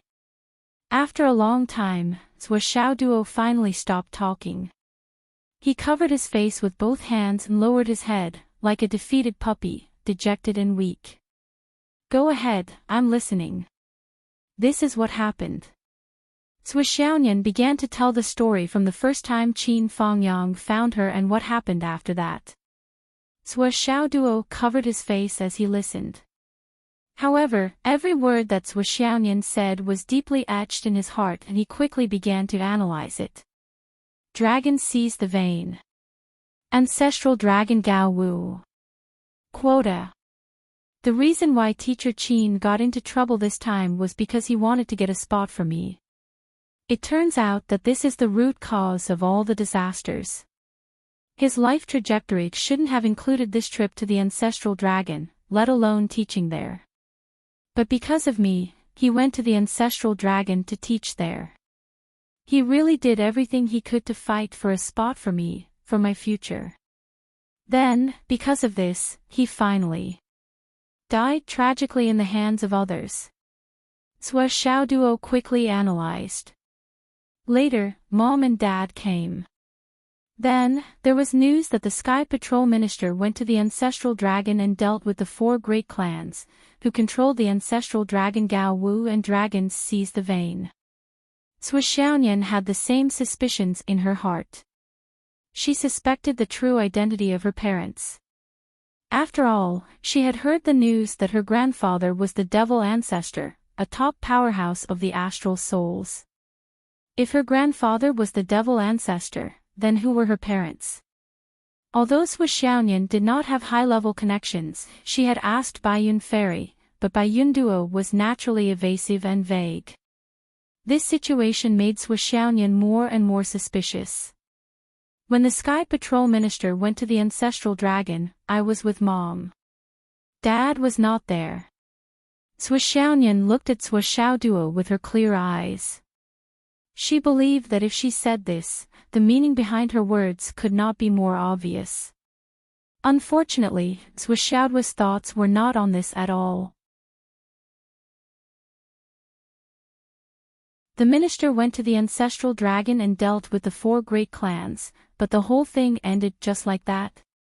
What happened to the 4 great clans now? Only these 4 clans participated in the Ancestral Dragon Gao Wu and dragons seized the vein. I don't believe it.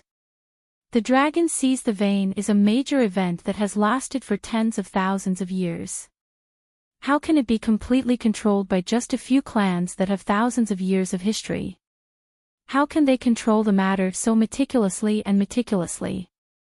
There are almost no flaws. Who is the real murderer who killed Teacher Qin? Did you find out? No. But what's the use of dealing with the 4 great clans like this? What's the point? Killing the chicken to warn the monkey. Xiao Duo removed his hands from his face and glared. No matter which clan killed Teacher Qin, I want them to pay with their blood and pay a heavy price. This time, I won't ask who is right and who is wrong. This so-called justice has nothing to do with me. It doesn't matter if it's innocent or inhumane. Karma has its basis, and retribution is mine. Xiaoduo's voice was low and deep. Every word was like dripping blood. I want to avenge Teacher Qin. Anyone who is involved in this matter must pay the price. The price of blood, the price of life. If I don't avenge this, I, Xiaoduo, am not a human. Xiaonian looked at him worriedly. I have seriously thought about this matter. As you said, the dragon sees the vein has been going on for tens of thousands of years. Especially in a place like Shangjing, the interests involved are not limited to just 1 or 2 clans, let alone 3 or 5 people. If all of this is really revealed, I'm afraid the entire empire will be thrown into a huge uproar. Xiaonian said, the reason why the minister left after dealing with the 4 great clans, perhaps. Perhaps it's because he didn't want to make the situation too much and get out of hand. After all, Shangjing is the core of the entire Yanwu Empire. It's also the heart of the entire Astral Souls continent. At this moment, a figure flashed and Bai Yunduo appeared in the room. She said softly, Xiao Duo, everyone understands your desire for revenge. This is something to be blamed for. However, this matter shouldn't involve too many people. The minister.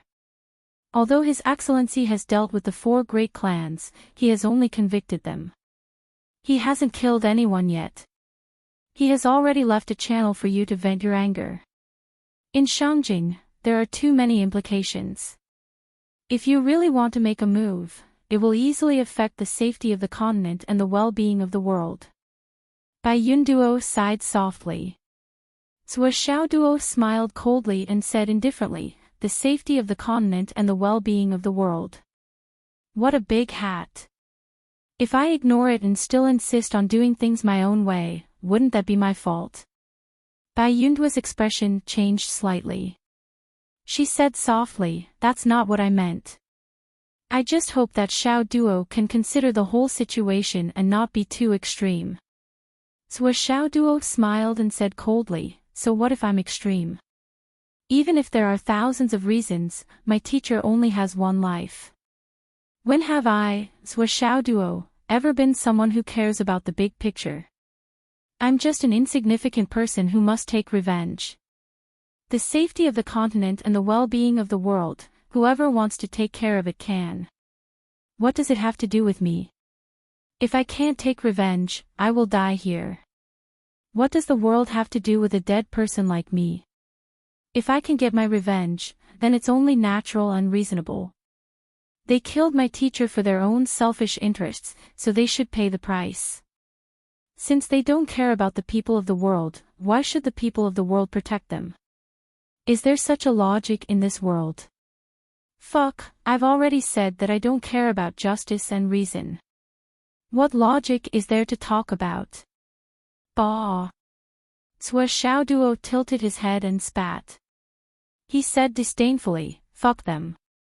Those who have nothing to lose are not afraid of those who wear shoes. Even if they are guilty, they were the ones who committed the crime first and ignored it first.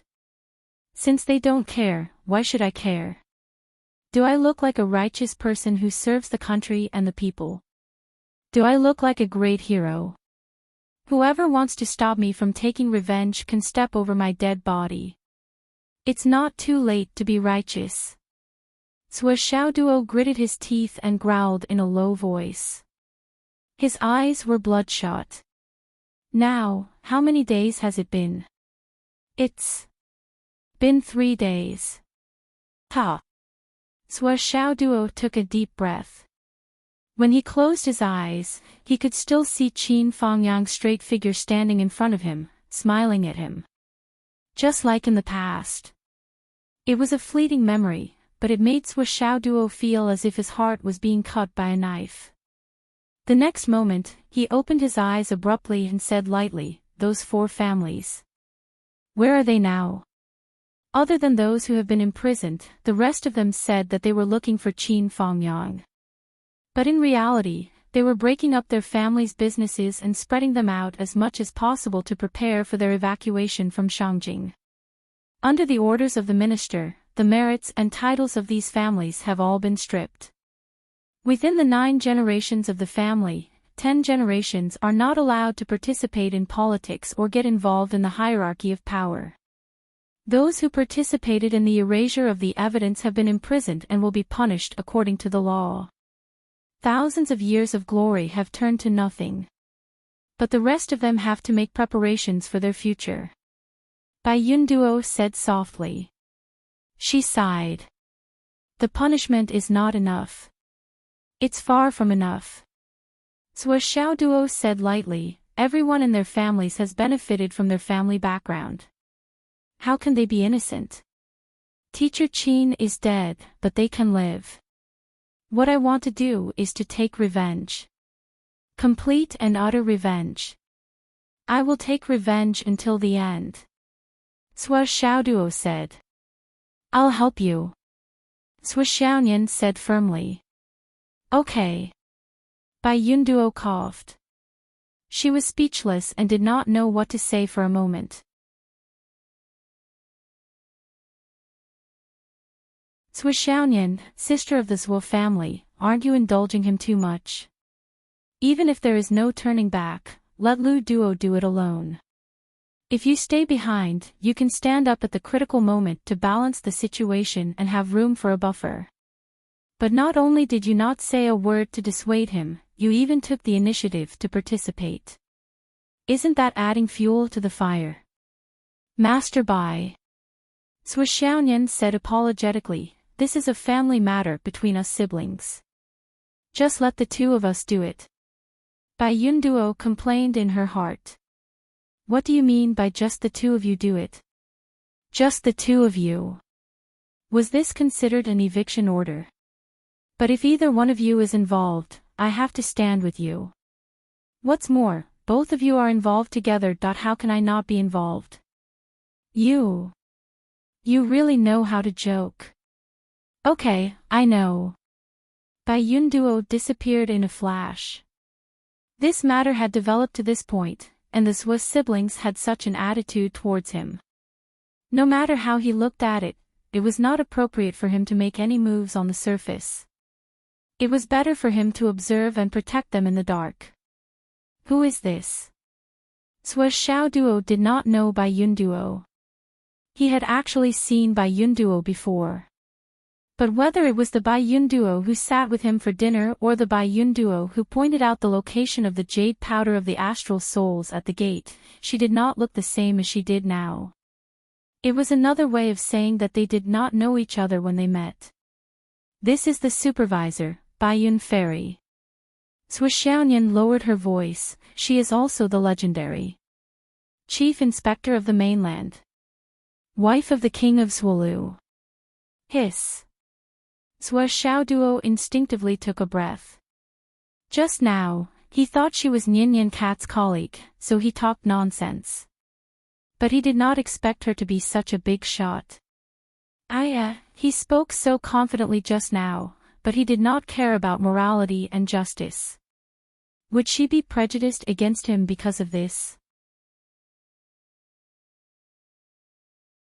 But then he straightened his chest and felt that he was full of confidence again. He said mysteriously, Nian Cat, I'll tell you something. Don't be too surprised. Hee hee. I also have something to tell you. Hee hee. I'm going to tell you about our grandfather. You must not know, right? He's our mother's father. Sua Xiaoduo put on an I'm going to tell you a big secret look. I'm going to tell you about our grandfather too. Sua Xiaonian was stunned. Our grandfather is the demon ancestor. Sua Xiaoduo was excited. That's it. I already knew about it. Sua Xiaonian became more and more disinterested. I wanted to scare him and give him a surprise at the same time that the puppy's biggest wish in life was to become the 2nd generation. He wanted to be arrogant and domineering. He wanted to live a carefree life and win without doing anything. Now, there was finally such a big surprise. This guy actually knew about it long ago. Sister Nian, you have to know that our grandfather is the demon ancestor. Sua Xiaoduo snorted and stood up. This time, I'm going to avenge my master, Qin Fongyang. Let's see who dares to stop me. If you can't beat them, I'll use my grandfather's name. Whoever dares to stop me will be the enemy of the astral souls, the pinnacle of the human race, the demon ancestor. I'm just asking you, are you scared? Sua Xiaonian swallowed her words. Bai Yunduo, who was eavesdropping on them, was speechless. Both of them know about it. Master and mistress, I'm afraid you can't hide your identities for long. Also. This brat's words, there's a high chance that he's actually saying them to me. What does he mean by using my grandfather's name, the demon ancestor, if anyone dares to stop me? This sentence clearly has a hidden meaning. It's a perfect plan. The few words that he had said earlier had obviously made this brat fearful. Unfortunately, his status was high enough, so this brat couldn't wait to reveal his grandfather's identity. That means one. So what if you're the king of Zwolu? So what if you're the chief inspector of the continent? My grandfather, the demon ancestor, is the pinnacle of the continent. He can suppress your existence. Let's see if you dare to stop me. Bai Yunduo, who understood this, didn't know whether to laugh or cry. Junior brother, you misunderstood. I'm just reminding you based on my status. No matter what you want to do, no matter what you do, we'll stand on your side. You think too much. After drinking a cup of tea, Sua Xiaoduo and Sua Xiaonian didn't feel bored. They went out and wandered around Shangjing City like an ordinary young couple.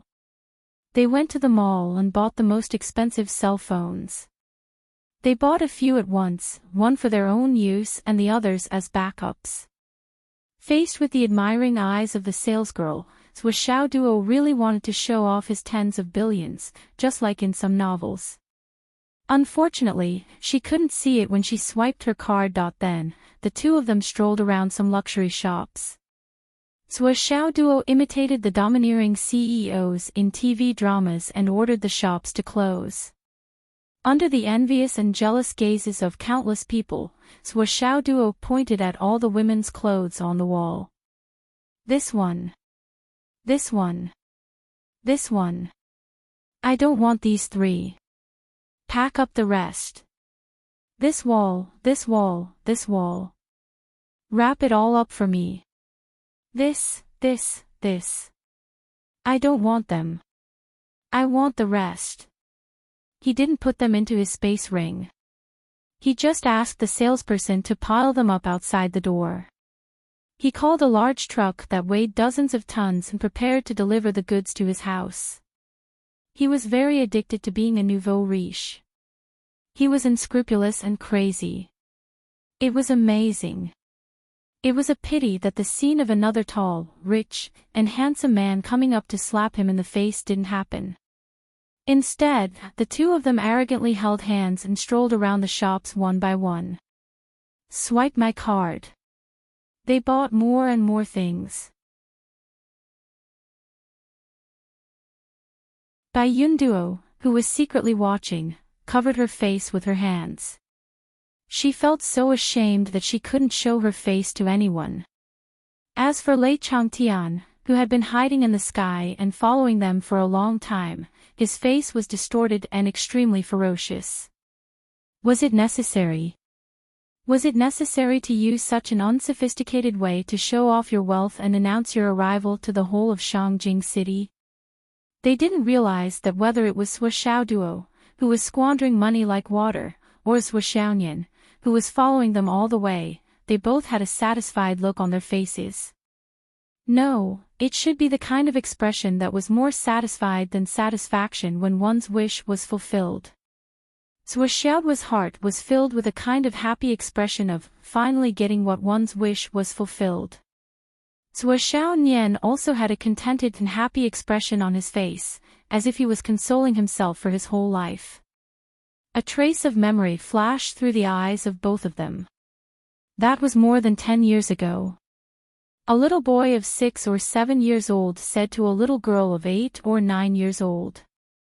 Sister Nian Nian, when I have money one day, I'll buy all the good things in Shangjing for you. I don't want anything that isn't the best. Okay, okay. When the time comes, I'll buy all the branded shops and give them to you. Okay, okay. Now, today, at this very moment. Sua Xiaoduo was using the most childish and direct method to fulfill his childish promise. And Sua Xiaonian was very childishly following Sua Xiaoduo. She watched as her man fulfilled all the promises he had made in his life. Even if it was a child's promise, he was still fulfilling it seriously and meticulously. Here, there, buy it. Buy it all. I want all the best. Don't give me anything that isn't the best. Sua Xiaoduo continued to throw money around as if it were money. Sua Xiaonian narrowed her eyes and followed him.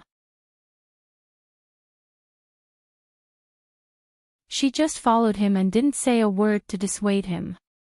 At this point, the so-called worldly money had long been meaningless to them. However, what Sua Xiaonian was enjoying at this moment was the happiness and satisfaction of fulfilling the promise of the past. After today, the whole of Shangjing might turn into a slaughterhouse and a blood pool purgatory because of her man. Perhaps, today was the only time left for the two of them to have a peaceful moment. Such a crazy way of buying goods and the actions of a nouveau riche quickly caused a sensation. Countless people were watching with envy, jealousy, and hatred. Especially the single dogs, when they saw Sua Xiaonian's beauty, they were so envious that their intestines were swollen. They wanted nothing more than to replace her, but unfortunately, they couldn't compare to a certain someone's wealth. Countless people were taking photos and immediately posted them on the internet. Naturally, there were countless comments. The actions of the two people instantly dominated the top of the trending searches. A certain man spent a lot of money for the woman he liked. No, this was not just spending a lot of money, but hundreds of millions of dollars. He crazily bought all the big stores in Shangjing. Was it the distortion of human nature or the decay of morality that made him spend so much money? I know why I can't find such a beautiful girlfriend. It's because I can't act like a nouveau riche. The difference between me and the nouveau riche can't be seen on the surface. The difference is in that invisible card. The difference between me and the nouveau riche can't be seen with the naked eye. The nouveau riche can get such a beautiful girl, but I can't. How is he a nouveau riche? He's clearly a godly nouveau riche. Mom, I finally saw a godly nouveau riche today. This can't be described as rich. Of course, he's a godly nouveau riche. Kneel down and worship him. I don't envy the nouveau riche's money. I only envy the nouveau riche's girlfriend. A tsunami gradually formed on the internet. The nouveau riche bought goods in Yanjing. It was Sua Xiaoduo wearing sunglasses. The corner of his mouth revealed a cold and confident smile as he handed over a shiny card. The photo was accompanied by the caption, "Swipe my card." Beside Sua Xiaoduo was Sua Xiaonian's breathtakingly beautiful face. She was smiling sweetly and her face was full of happiness and sweetness. Her two small hands were hugging one of Sua Xiaoduo's arms. She was full of satisfaction. Behind them was a whole street of luxury goods piled up like a mountain. They were piled up like garbage and ready to be loaded into a car. Ah! I'm jealous, I'm jealous. Sob, sob, sob. I feel like my life is going to be dark from now on. I've received a double blow today. Not only am I poor, but I'm also a single dog. I have a girlfriend, but I can't compare with other people's girlfriends. The one above, come out. How dare you come out with your real name? Go home. Ha ha ha. Hidden Dragon High Martial Arts. Wen Xingtian, Yi Changqing, and the others saw the photo in the trending searches and instantly felt relieved. The sadness, loss, and worry that filled their hearts earlier all disappeared. What replaced it was only gnashing their teeth and hatred that seeped into their bones. Looking at the news, everyone felt their hands itching to hit that handsome face of his that deserved a beating no matter where he was wearing sunglasses. This kid was really asking for a beating. They really wanted to give him a beating. When he comes back, they'll settle this score. Phoenix City. Hu Ruoyun looked at the trending searches and couldn't help but laugh. Hubby, come and look at this kid. I'm so happy. Li Chongjiang hurried over and couldn't help but burst out laughing. Isn't this Sua Xiaoduo? He's so rich. This kid is really a man of his word. He told me that this was a promise to his sister Nian. I didn't think that there would be a day when he would actually act on it. This kid is actually a nouveau riche. This. Hu Ruoyun gritted her teeth. No, when he comes back, I must beat him up. He made me worry for nothing. I want to beat him up too. Li Chongjiang rubbed his hands together. Hu Ruoyun snorted. You should save your strength to beat up your own son. What? Li Chongjiang suddenly became nervous. Ruoyun. What do you mean? Are you saying? You are pregnant? Li Chongjiang's eyes widened. He forcefully suppressed his excitement and asked anxiously. Yes, I didn't come this month, so I should be pregnant. Hu Ruoyun rubbed her belly. Wow! Li Chongjiang jumped high. Really? That's great, ha ha ha ha. Lower your voice. I don't want to. I finally have my own child. Ha ha ha. Ruoyun, thank you, ha ha ha. Li Chongjiang paced back and forth in the room as if he was about to go crazy. He wanted to hug his wife and spin a few rounds, but he didn't dare to because he was afraid of hurting the child. Look at your silly face. Hu Ruoyun smiled happily. If the child grows up and can be as outstanding as Xiao Duo. Definitely more outstanding than him. Ha! I don't dare to think about that.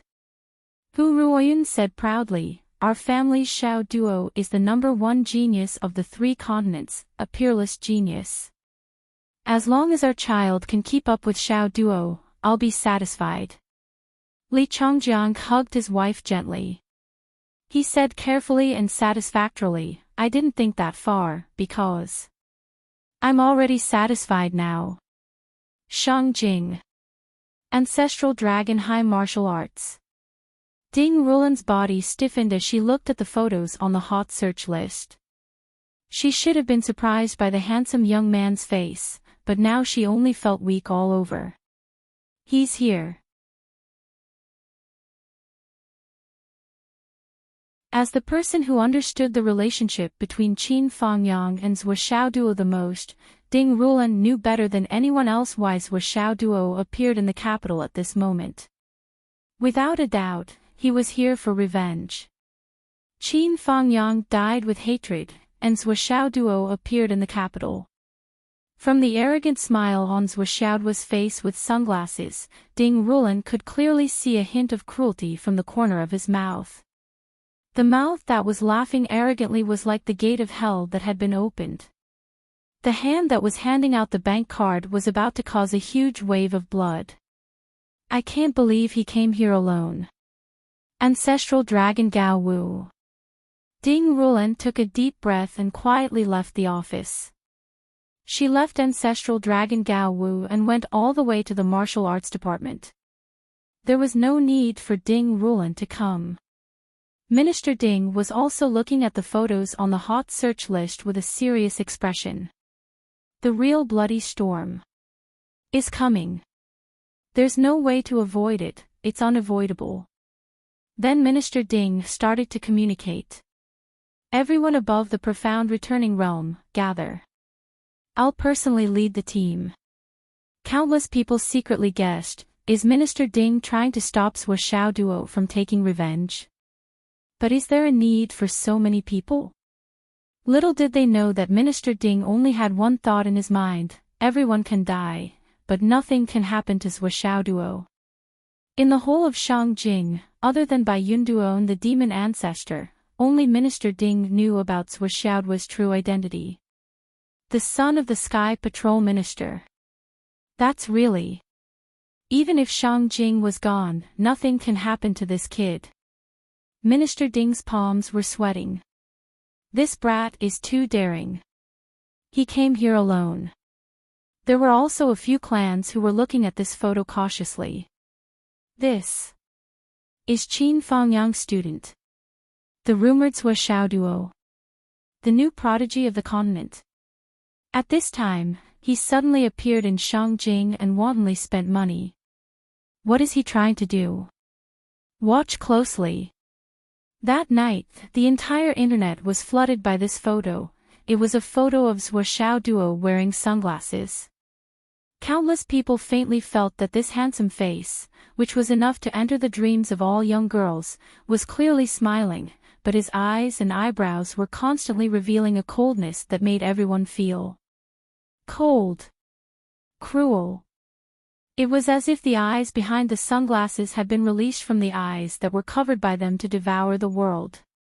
Hell was empty, and the Demon King had come to the human world, that afternoon, in the evening.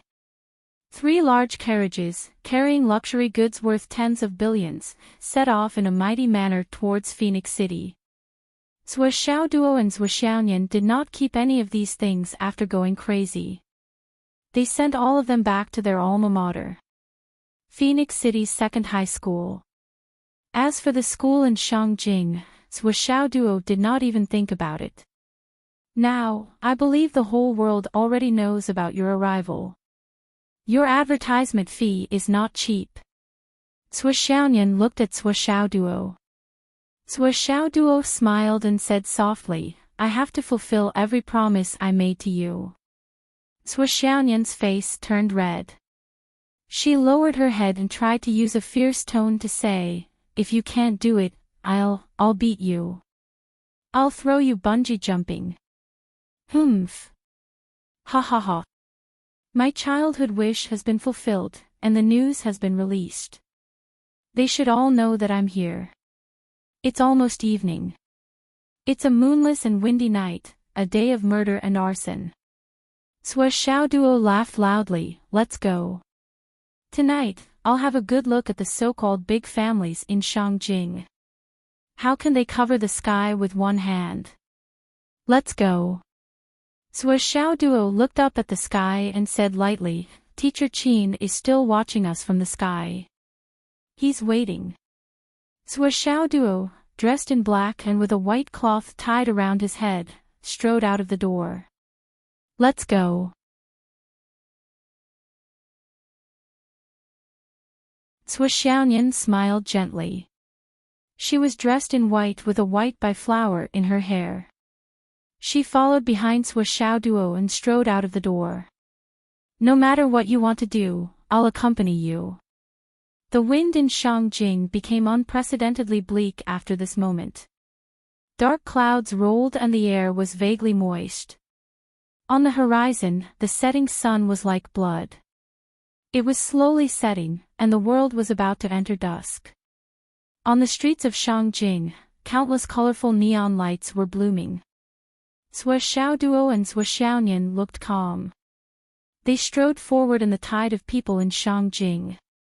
Their white clothes were like snow, and their black clothes were like ink. They were in the bustling crowd. The man was handsome and had a tall and straight figure. The woman was a national beauty with a peerless style. Everyone looked at them in amazement.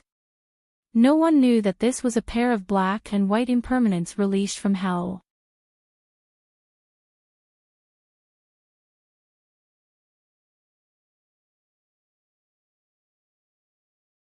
Chapter 1092. The Liu Family. Lu Yunting and Lu Zhongtian, who were involved in the case, were thrown into jail immediately. Their bodyguards, their subordinates, and even many of their trusted subordinates were all arrested and brought to justice. The head of the Lu family, Lu Zhanxian, sighed. He came back from outside with heavy steps. He had just come out of jail. He went to ask those two people. Who killed Qin Fangyang? Is Qin Fangyang dead? Is it confirmed? How can we find clues about Qin Fangyang? This is already our Lu clan's last and only hope. Where can we find him? Were you ordered by someone else? These were probably the questions that could give the Lu family a chance of survival. Lu Zhanxian was burning with anxiety.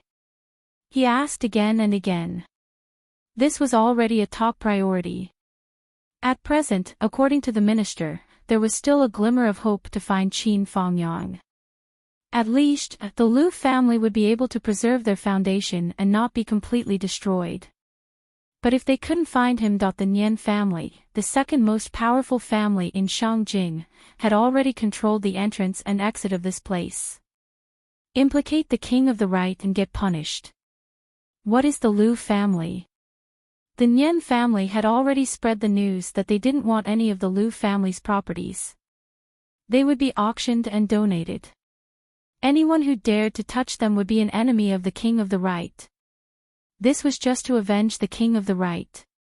As long as they couldn't hand over Qin Fangyang within the time limits set by the minister, they would immediately take action. Not only the Lu family, but the other three families were also in the same situation. Lu Zhanxian walked into the house with a heavy heart. The ancestor of the Lu family, Lu Wangxing, personally came out to greet him. How was it? Did he say anything? Any useful clues? Lu Zhanxian shook his head. What did he say? Lu Wangxing was anxious. This is already a matter of life and death. What? He didn't say anything.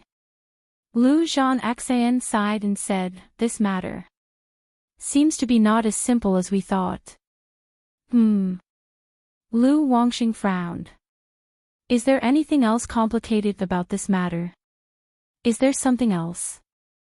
Zhongtian really doesn't know anything. Lu Zhanxian said in a low voice. Yunting seems to know something, but he won't say it. Why is that? The Lu clan is already in a desperate situation. Is he going to watch the entire Lu clan die? He said. If he didn't say anything, even if the Lu clan declined, it wouldn't necessarily be extinct. But if you do, the Lu clan is destined to be wiped out. There will be no luck. Lu Zhanxin sighed softly. Lu Wangxing frowned and said, doesn't that mean that the fortune court is in danger now? Lu Zhanxin sighed and said, Yunting himself said that this might be the last time he sees her. After this, I'm afraid he'll be silenced very soon. Lu Wangxing took a deep breath. Originally, it was just killing Qin Fangyang, a teacher of ancestral dragon high martial arts. This matter only became a big deal after Minister Chu intervened. Before that, it was nothing. How did it end up like this? Lu Yunting was the deputy chief of the Black Ops in Shangjing. He was a proper high-ranking official in Shangjing, with a high position and power. Who else would have the ability to make him the scapegoat for implicating his entire family and not dare to say anything?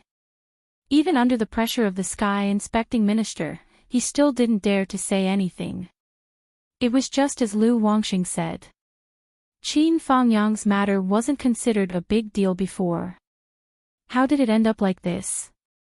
Lu Zhanxin sighed and said, I asked again and again, but the fortune court kept his mouth shut. This time, I was only given 2 minutes of visiting time. 2 minutes, 1 billion. Lu Wangxing sighed softly. Yes, for these 2 minutes of visiting time, the Lu clan paid a price of 1 billion. Just for one sentence and one clue. But in the end, they didn't come out with anything and returned disappointed. Although the minister's words carry enormous weight, but after all, he can't personally preside over this matter. And in this, the benefits are too great. Many people with ulterior motives will use too many methods in the dark. After all, the county magistrate is not as good as the person in charge. The fortune court's concerns are also reasonable. It can't be said that we didn't gain anything. In the end, we found out that there was a mastermind behind this matter. This money was well spent. Lu Wangxing said, but now there are changes that prevent us from leaving Shangjing as soon as possible. Why? Lu Zhanqin said, didn't we agree that we've already submitted our resignation to His Majesty and got the approval of Shangjing Security Department?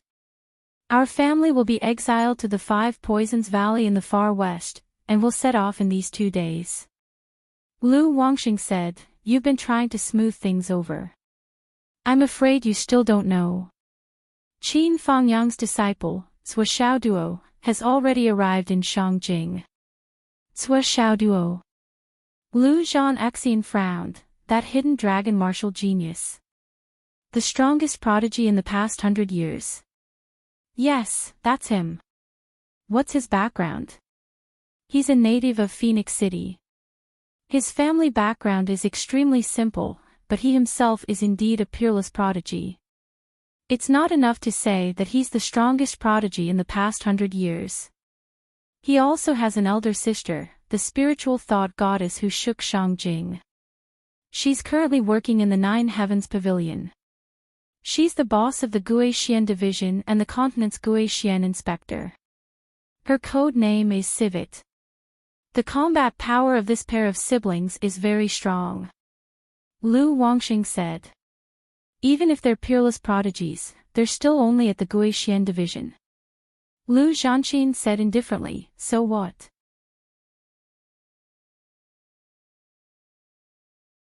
What I'm worried about is naturally not these 2 siblings, but the Nine Heavens Pavilion behind them.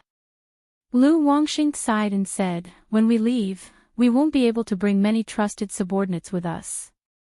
Only those trustworthy family members can follow us. The others won't follow us at all. I believe that along the way, we'll definitely be intercepted and killed. You should understand the principle of everyone kicking a man who's down. At that time, I'm afraid it's not as safe as staying in Shangjing. Here, at the very least, we're still in the imperial capital of the empire. Under the feet of the emperor, it's not a lawless territory. Even if some people want to make a move, they'll have to think twice. Lu Zhanqin's eyes burst with a fierce light. Elder ancestor, our Lu clan is just too unlucky in this matter. It just so happened that the Sky Patrol Minister killed the chicken to warn the monkey and used us as a raft to warn the world. Naturally, we can't go against the minister's orders. We can't even turn things around. But that's Cui Xiaoduo. Lu Wangxing said, what do you want? Lu Zhanqin took a deep breath and said, you've said it yourself.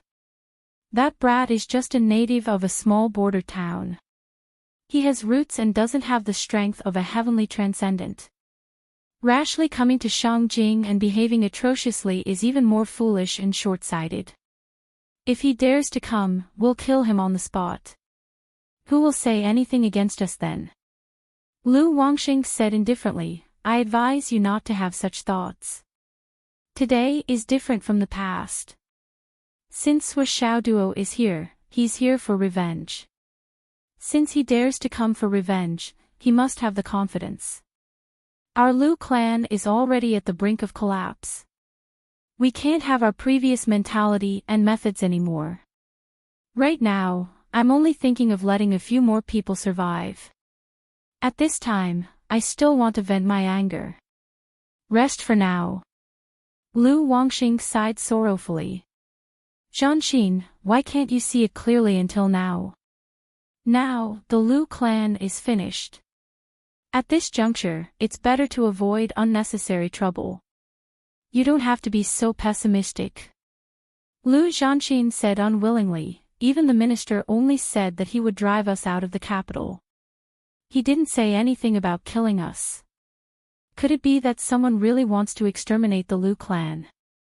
The current situation. Lu Wangxing sighed softly. If a few children of the Lu clan's direct bloodline can survive, this old man will already thank the heavens for treating our Lu clan so well. Lu Zhanxin's face changed color. Even our ancestors' battle achievements have been erased. This is the first time in his life that the minister has erased the battle achievements of an old friend who has already died. Zhanxin, ah! How can you still be so careless and arrogant? Do you know? At that moment, if we were to sit and wait for death in exchange for the lives of a few direct descendants, I would be happy. No, I would be happy to see it happen. Why don't you think about the minister's tone at that time? Lu Wangxing was senile. His eyes were watery. Are we supposed to stretch out our necks and let the enemy kill us for revenge? Not resist. Lu Zhanxin looked at Lu Wangxing in disbelief. You'd better do that. Lu Wangxing said lightly, that's the only way to survive. Lu Zhanxin didn't say anything. This old man will go in and tidy up the ancestral tablets. Lu Wangxing turned around and warned, don't have any thoughts of resistance.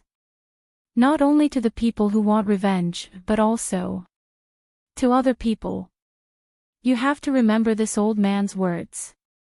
Our Lu clan can't afford to offend anyone now. Lu Zhanxin stood in the courtyard in a daze. He watched the curtain of night fall. He only felt sad. Just after Lu Wangxing entered the ancestral hall, a scream suddenly came from the Lu clan's backyard. A woman screamed shrilly, someone come quickly. How can I be poisoned? Come.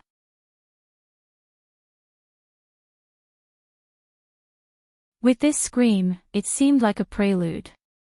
Screams came from all directions, one after another.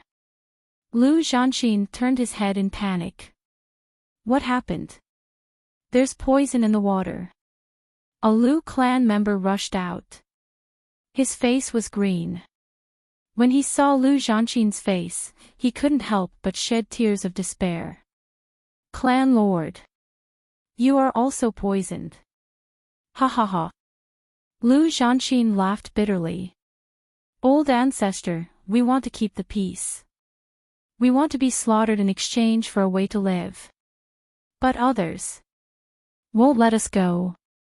He felt a ball of fire in his heart suddenly burning. In just a moment, the yuan power that he had cultivated for many years could no longer be contained. What kind of poison is this? Lu Zhanxin's body swayed. He sat on the ground with a poof. The Lu clan member who had just come out had already fallen to the ground. His whole body twitched. His facial features, 7 apertures, suddenly spat out blue flames. He only spasmed for a moment before he stopped breathing. Lu Zhanxin worked hard to circulate his yuan power. He looked miserable and didn't dare to move at all. In the Lu clan's big courtyard, shrill screams came from all directions. Blue flames kept coming out that even the infants were not spared. Lu Wangxing came out of the ancestral hall. He felt something was wrong. The ancestral tablets were scattered all over the ground. He rushed into the backyard like flying. But he only saw corpses all over the ground. Men, women, old, and young of the Lu clan, no less than 3,000 people, were all lying on the ground in disorder. Who is it? Lu Wangxing roared. Tears flowed down his cheeks. We already planned to not resist. We only asked for compassion. Why did they have to kill us like this? Not even a chicken or dog was spared. Not a single person from the Lu clan was spared. No wonder. No wonder Zhanxin was allowed to meet Yunting. No wonder. So they already knew. Not a single person from the Lu clan will survive.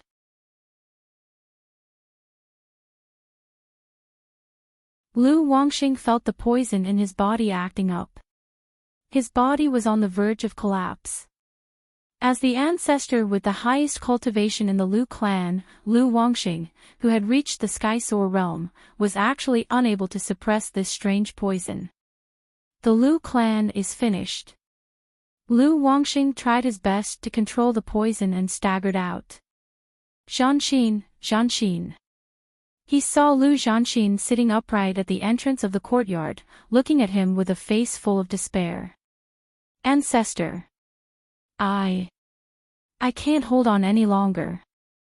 Lu Zhanxin's eyes bulged. Ancestor. The Lu clan has been exterminated. Please. Hold on a little longer. Lu Zhanxin cried out, please. Hold on until Sui Xiaoduo arrives. He mustered all his strength to say this. His body trembled. Suddenly, blue flames emerged from his 7 orifices. I can't accept this. Lu Zhanxin cried out miserably in the blue flames, I can't accept this. The flames rose, and the poison spread. Even his blood turned blue. His internal organs were destroyed. Blood spurted out from his mouth and nose, burning like flames. This poison was extremely overbearing. It did not leave anyone with a chance to live. Lu Wangxing's face was filled with grief. He slowly sat down and used all his remaining energy to protect his heart. He poured bottle after bottle of spirit water into his mouth. I can't die. Just like Zhanxin said, I have to wait. I have to wait for Sui Xiaoduo. Lu Wangxing's old face was filled with endless grief. He had absolute confidence that even if the minister gave the order, the entire Lu clan would not be wiped out. Even the old subordinates of the Heavenly King would not be so cruel. Even if Sui Xiaoduo came for revenge, even if Sui Xiaoduo's cultivation was heaven-defying, he would not kill an infant. As long as the bloodline remained, the Lu clan would not be exterminated. Only the mastermind behind the scenes would want the entire Lu clan to be wiped out. Now, the Lu clan had no hope. The extermination of the entire Lu clan was a foregone conclusion. Their only hope for revenge was Sui Xiaoduo, who was coming to settle the score with them.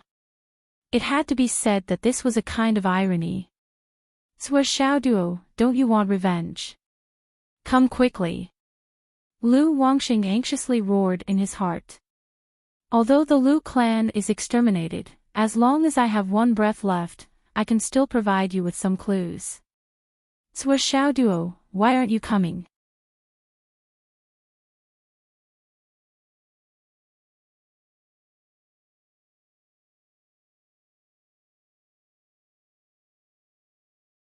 And in the headquarters of such an aristocratic family with many years of history, so many people were silently poisoned and died. Aside from the fact that the poison was abnormally overbearing, the poisoner's methods were also extremely sophisticated. No matter which aspect they considered, the two of them didn't dare to let down their guard. Let's see if there's anyone alive and find out the situation. Sui Xiaoyan shouted. Okay. Sui Xiaoduo went to the front yard and Sui Xiaoyan went to the backyard. They moved separately with great tacit understanding. While searching, Sui Xiaoduo's heart became calmer and calmer. He was no longer anxious. After understanding this matter, Sui Xiaoduo felt that it was strange. The quota of the dragons fighting for the heritage. This reason was definitely enough. However, since Qin Fangyang had such a purpose, his goal should have been very clear from the beginning. It was impossible for it to be exposed only recently. Going back to the origin, Qin Fangyang should have entered the ancestral dragon high school as soon as he came to teach there. His initial motive was to obtain the quota of the dragons fighting for the heritage. It was also at that time that he started to plan. And this purpose, in the eyes of those who were observant, should have been as clear as fire. It was difficult to hide. Those people had always thought that the quota of the dragons fighting for the heritage was in their pockets. If they felt that Qin Fangyang was a threat to the quota of the dragons fighting for the heritage, they should have taken action long ago. They should not have delayed it until now. Now that the dragons fighting for the heritage was approaching, it attracted more attention, aroused suspicion, and made people think. However, since the other party did not deal with Qin Fangyang earlier, but came to deal with him now, just because of half a quota of the dragons fighting for the heritage.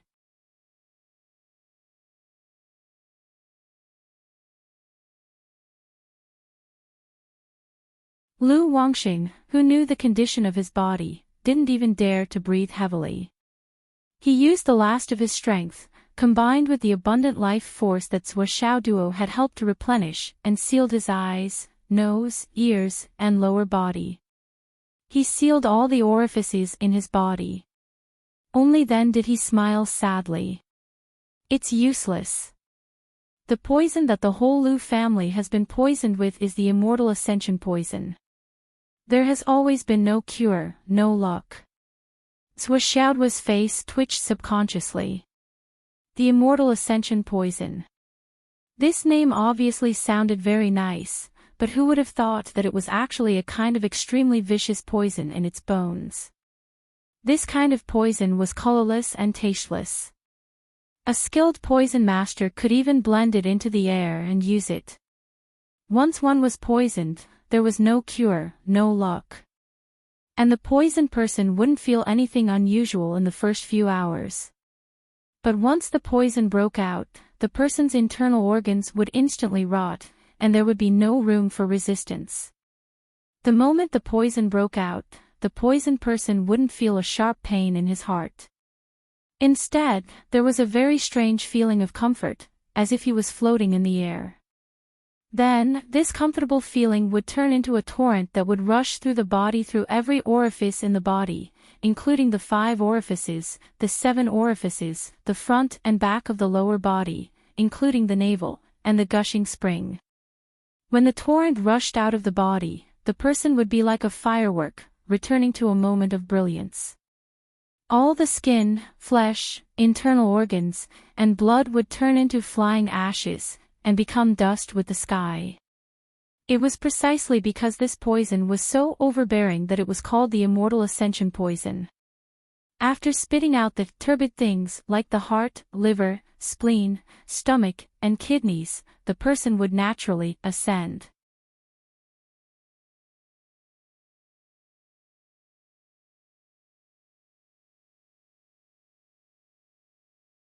Chapter 1094. Lu Wangxing used the new life force to seal all the orifices in his body but left his mouth open. He wanted to keep his mouth open to tell Zhou Xiaoduo his last words. I think you must have a lot to say to me. Zhou Xiaoduo covered his mouth and said, but you don't have much time left. Looking at your condition, you only have 1 minute at most. Seize the last chance. Lu Wangxing kept his mouth shut and nodded. You can choose the important things to say. Zhou Xiaoduo said deeply, I'll listen to whatever you say. I'll consider it carefully. Lu Wangxing's white hair fluttered in the wind. His eyes were bleak and desperate. He still kept his mouth shut and nodded, indicating that he had heard and understood. Zhou Xiaoduo let go of his hand. There's another mastermind behind Qin Fangyang's death. Lu Wangxing's voice was a little muffled. He stared at Zhou Xiaoduo's face and said with difficulty, the dragons fighting over the veins is just an excuse. The real cause of Qin Fangyang's death is something else. Someone is manipulating. Puff. As Lu Wangxing spoke, blue flames began to surge out of his mouth. His organs and blood turned into blue flames and surged out of the only orifices that were still open. He could no longer suppress the strong poison. But he struggled hard. His lips opened and closed, and he used the last of his strength to speak because he knew that this would be the last time in his life. Qin Fangyang's death was not because of the dragons fighting over the veins. The mastermind only used the gimmick of the dragons fighting over the veins and people's habitual thinking to complete and cover up this matter. But the truth of the matter has little to do with the dragons fighting over the veins. If it's just for a place, there's no need to do it. Or they could have done it earlier and let Qin Fangyang know the difficulty and retreat. I can even say that the mastermind's target is not Qin Fangyang himself, nor is it the dragons fighting over the veins. Huff. Lu Wangxing spat out a large ball of blue flames from his mouth, and his entire body shriveled up. However, his eyes, which were still glaring, suddenly brightened. At the last moment of his life, he suddenly had a flash of inspiration, which made him think of something. He stared at Swishaoduo's face and used the last of his strength to say, "I suspect that the Black Hand's target is." The voice suddenly stopped. His eyes were still firmly fixed on Swishaoduo's face, but he couldn't say a word, not a single word. He was already dead. There were no longer blue flames gushing out of his mouth. However, the words he wanted to say, in the end, he was unable to finish. He died with hatred, and his death was filled with hatred. Dead. Swishaoduo said to Swishaonian, who had just arrived. What did he say? That's pretty much what I guessed. Swishaoduo felt a little remorseful. He should have said his judgment before Lu Wangxing opened his mouth. That way, Lu Wangxing could have saved a lot of breath. Most of what Lu Wangxing said was consistent with his guess, but he did not mention the most important suspect. However, that would also mean that Lu Wangxing wouldn't be able to say a single word before dying in vain because he had wasted too much time. Now that he was dead, it was useless to regret. He could not help but start to think about the last sentence Lu Wangxing said. Lu Wangxing's eyes were still staring at Swishaoduo's face. He desperately wanted to finish the last flash of inspiration in his life, but in the end, he did not finish. What's the situation? Swishaonian looked at Swishaoduo. The last person Mr. Qin contacted was you, and then he disappeared. And according to the time when Mr. Qin was killed should be when I was with the Omno Alliance and just came out of the Demon Spirit Forest. In other words, I was actually safe at that time.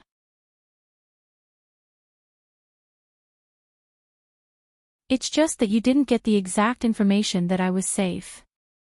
Because of two changes, the situation developed into the current situation. Swishaoduo carefully analyzed the situation bit by bit. The first change was that at that time, I didn't know Grandpa's identity, so I hid for 2 days. The news of my safety was delayed. And Mr. Qin's accident happened in those 2 days. Could it have something to do with this? Now, we can be sure that Mr. Qin's death was definitely not because of a group of dragons fighting for a place and a half.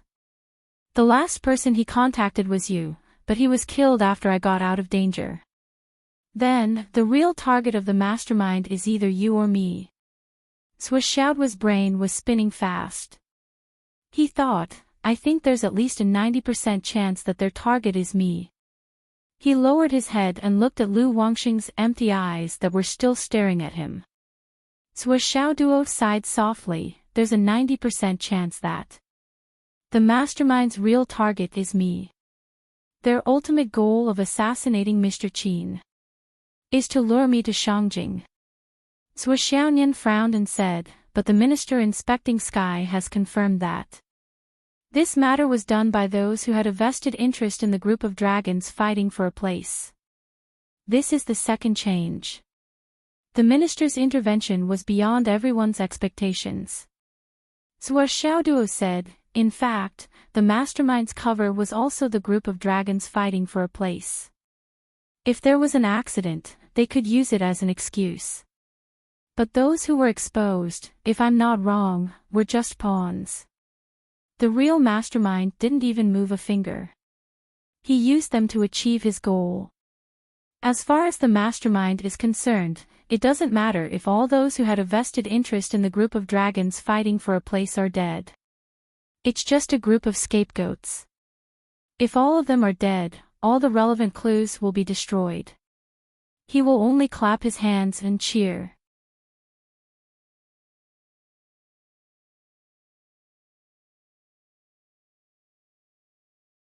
Fictional City was in chaos. The Lu family, Bai family, Fan family, and Yin family, the four families, were all wiped out on the same day. No one was left alive. Even those related people who had already been caught died at around the same time. They were all killed in prison. In just one afternoon, more than 13,000 people in Fictional were wiped out.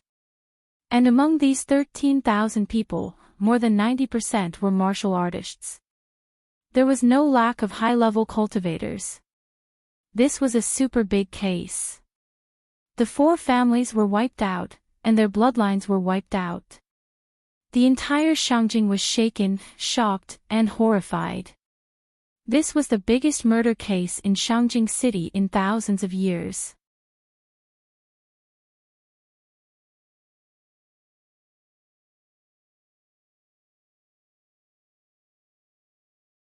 Chapter 1095. It was the first time in tens of thousands of years that such a horrible murder case had happened in Fictional City, the core of the empire. The emperor was furious, and he ordered a thorough investigation. To be able to kill so many people in one night and even silence those who were imprisoned in the heavenly prison, how powerful was this murderer?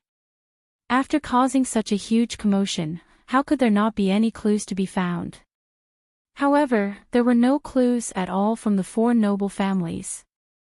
Of the 3 squads of guards in the prison, 2 squads committed suicide by consuming poison, while the last squad of more than 50 people was completely annihilated by the experts. Not a single person was left alive. The emperor was so angry that he smashed a cup in the palace. Investigate. No matter what, we must find the murderer. The reason why he said he wanted to find the murderer was because outside the walls of the Lu family and the Bai family, someone wrote a few words, those who implicated the heavenly king of the right, die. How could these words not cause people to have wild and fanciful thoughts? Was it to avenge the heavenly king of the right? Was that why they did this? Yes, if they were not the right-hand men of the heavenly king of the right, how could they have such power and guts? Countless people couldn't help but think. However, the more he thought about it, this method, wasn't it a little too vicious? On the other hand, the Nian family, who had been saying that they would seek justice for the heavenly king of the right, were all dumbfounded. In the whole of Fictional City, the Nian family, as the second most powerful family, was furious. They said that they would kill these families to avenge the heavenly king of the right. They even said that they would distribute the family property after they killed these families, auction and donation. Now, everyone from the 4 clans was dead. They were all dead. They were all dead. They were all dead. Just like what the Nian family said, the Nian family was really sharp. Their words carried enormous weight, and they acted decisively. The Nian family became like a pile of yellow mud that fell into their pants. Even if it wasn't shit, it was shit. What the fuck was this? Everyone in the Nian family was depressed. They had no one to vent their frustrations to. The reason why he didn't mention it was because the Nian family was one of the few families in Fictional City who could do all this without anyone noticing. They had the power, the ability, the manpower, and the power to do all this. The most important thing was that they still had a motive. It was just released a few days ago. Everything seemed to be a perfect match, seamless and flawless. The Nian family was the scapegoat for all of this. No matter how he washed it, it was impossible to wash it clean. No matter how he argued, it was difficult to distinguish between the two. However, the Nian family knew very well that they didn't do it. The old master of the Nian family was so angry that he smashed the entire study. Who did it? The old patriarch's roar almost blew the roof off. We didn't do anything. It wasn't us. That was the sentence that the Nian family repeated the most during their argument. However, not many people were willing to believe it. Everyone in Shangjing City agreed that even if the Nian family didn't do it, they must have something to do with it. How could there be such a coincidence? You guys just released the news that you were going to destroy them, and they were destroyed. Then you guys said that it had nothing to do with you guys. Do you think we are fools? If he did it, then so be it. He actually pretended to be wronged. Who was he trying to show? Where was the responsibility of a big family? Yu Dongtian, the king of the right, was addicted to shifting the blame every day.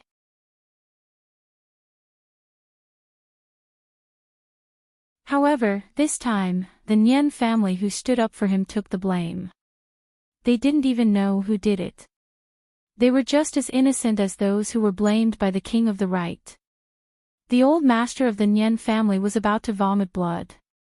Because some of his old friends even came out of their seclusion to have a long talk with the old master. He patted the old master's shoulder earnestly and said, "Old Master Nian, I have to say that this matter is a little too much." The old master was so angry that he was about to have a brain hemorrhage, but he still tried to defend himself. It wasn't my family who did it. I know. Of course it wasn't your family. It really wasn't my family. I swear to God. I understand. Don't worry. Although it's a big deal, those people are all criminals. They deserve to die. Nothing serious will happen. It's just that this method is too vicious. It's against the harmony of heaven. It really wasn't my family who did it. Why are you so anxious? Do you think I can report you? I understand. Isn't it better for people to know about it than to see it? The old master picked up the broom and angrily threw out his old friend who had been with him for 1,700 years. It really wasn't my family who did this. It really wasn't. Sua Xiaoduo and Sua Xiaonian were in Sua Xiaonian's room. They looked at each other, speechless for a long time. But now, all the clues that were on the surface had been cut off overnight with a snap. Sua Xiaoduo's original intention in coming to Shangjing was to settle accounts with the four influential families. However, as soon as he arrived, the four influential families were all dead. If the Nian family was the number one suspect in the destruction of the four influential families, then the number two suspect would be Sua Xiaoduo.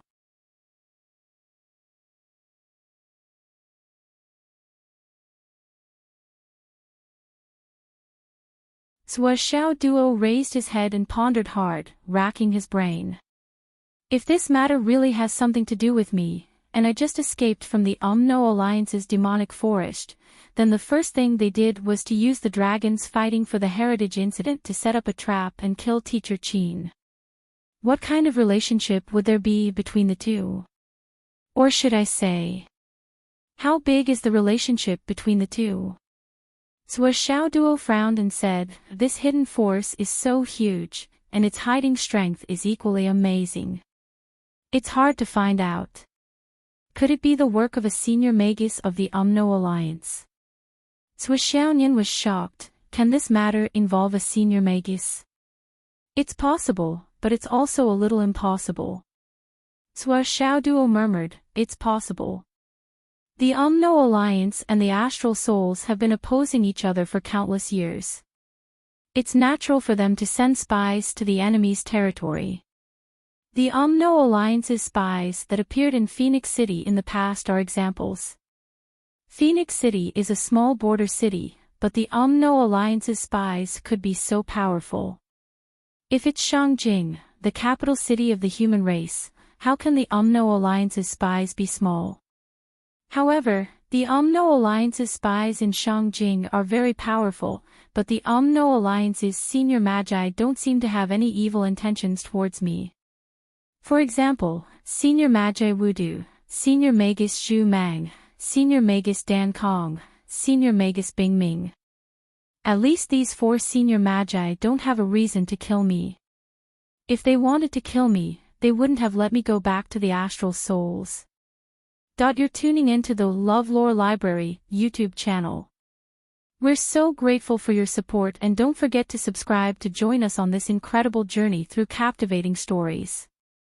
Your generosity through donations truly makes a world of difference, as it's the primary source of revenue that allows me to expand and enhance this channel for you. Thank you from the bottom of my heart for being a part of this adventure.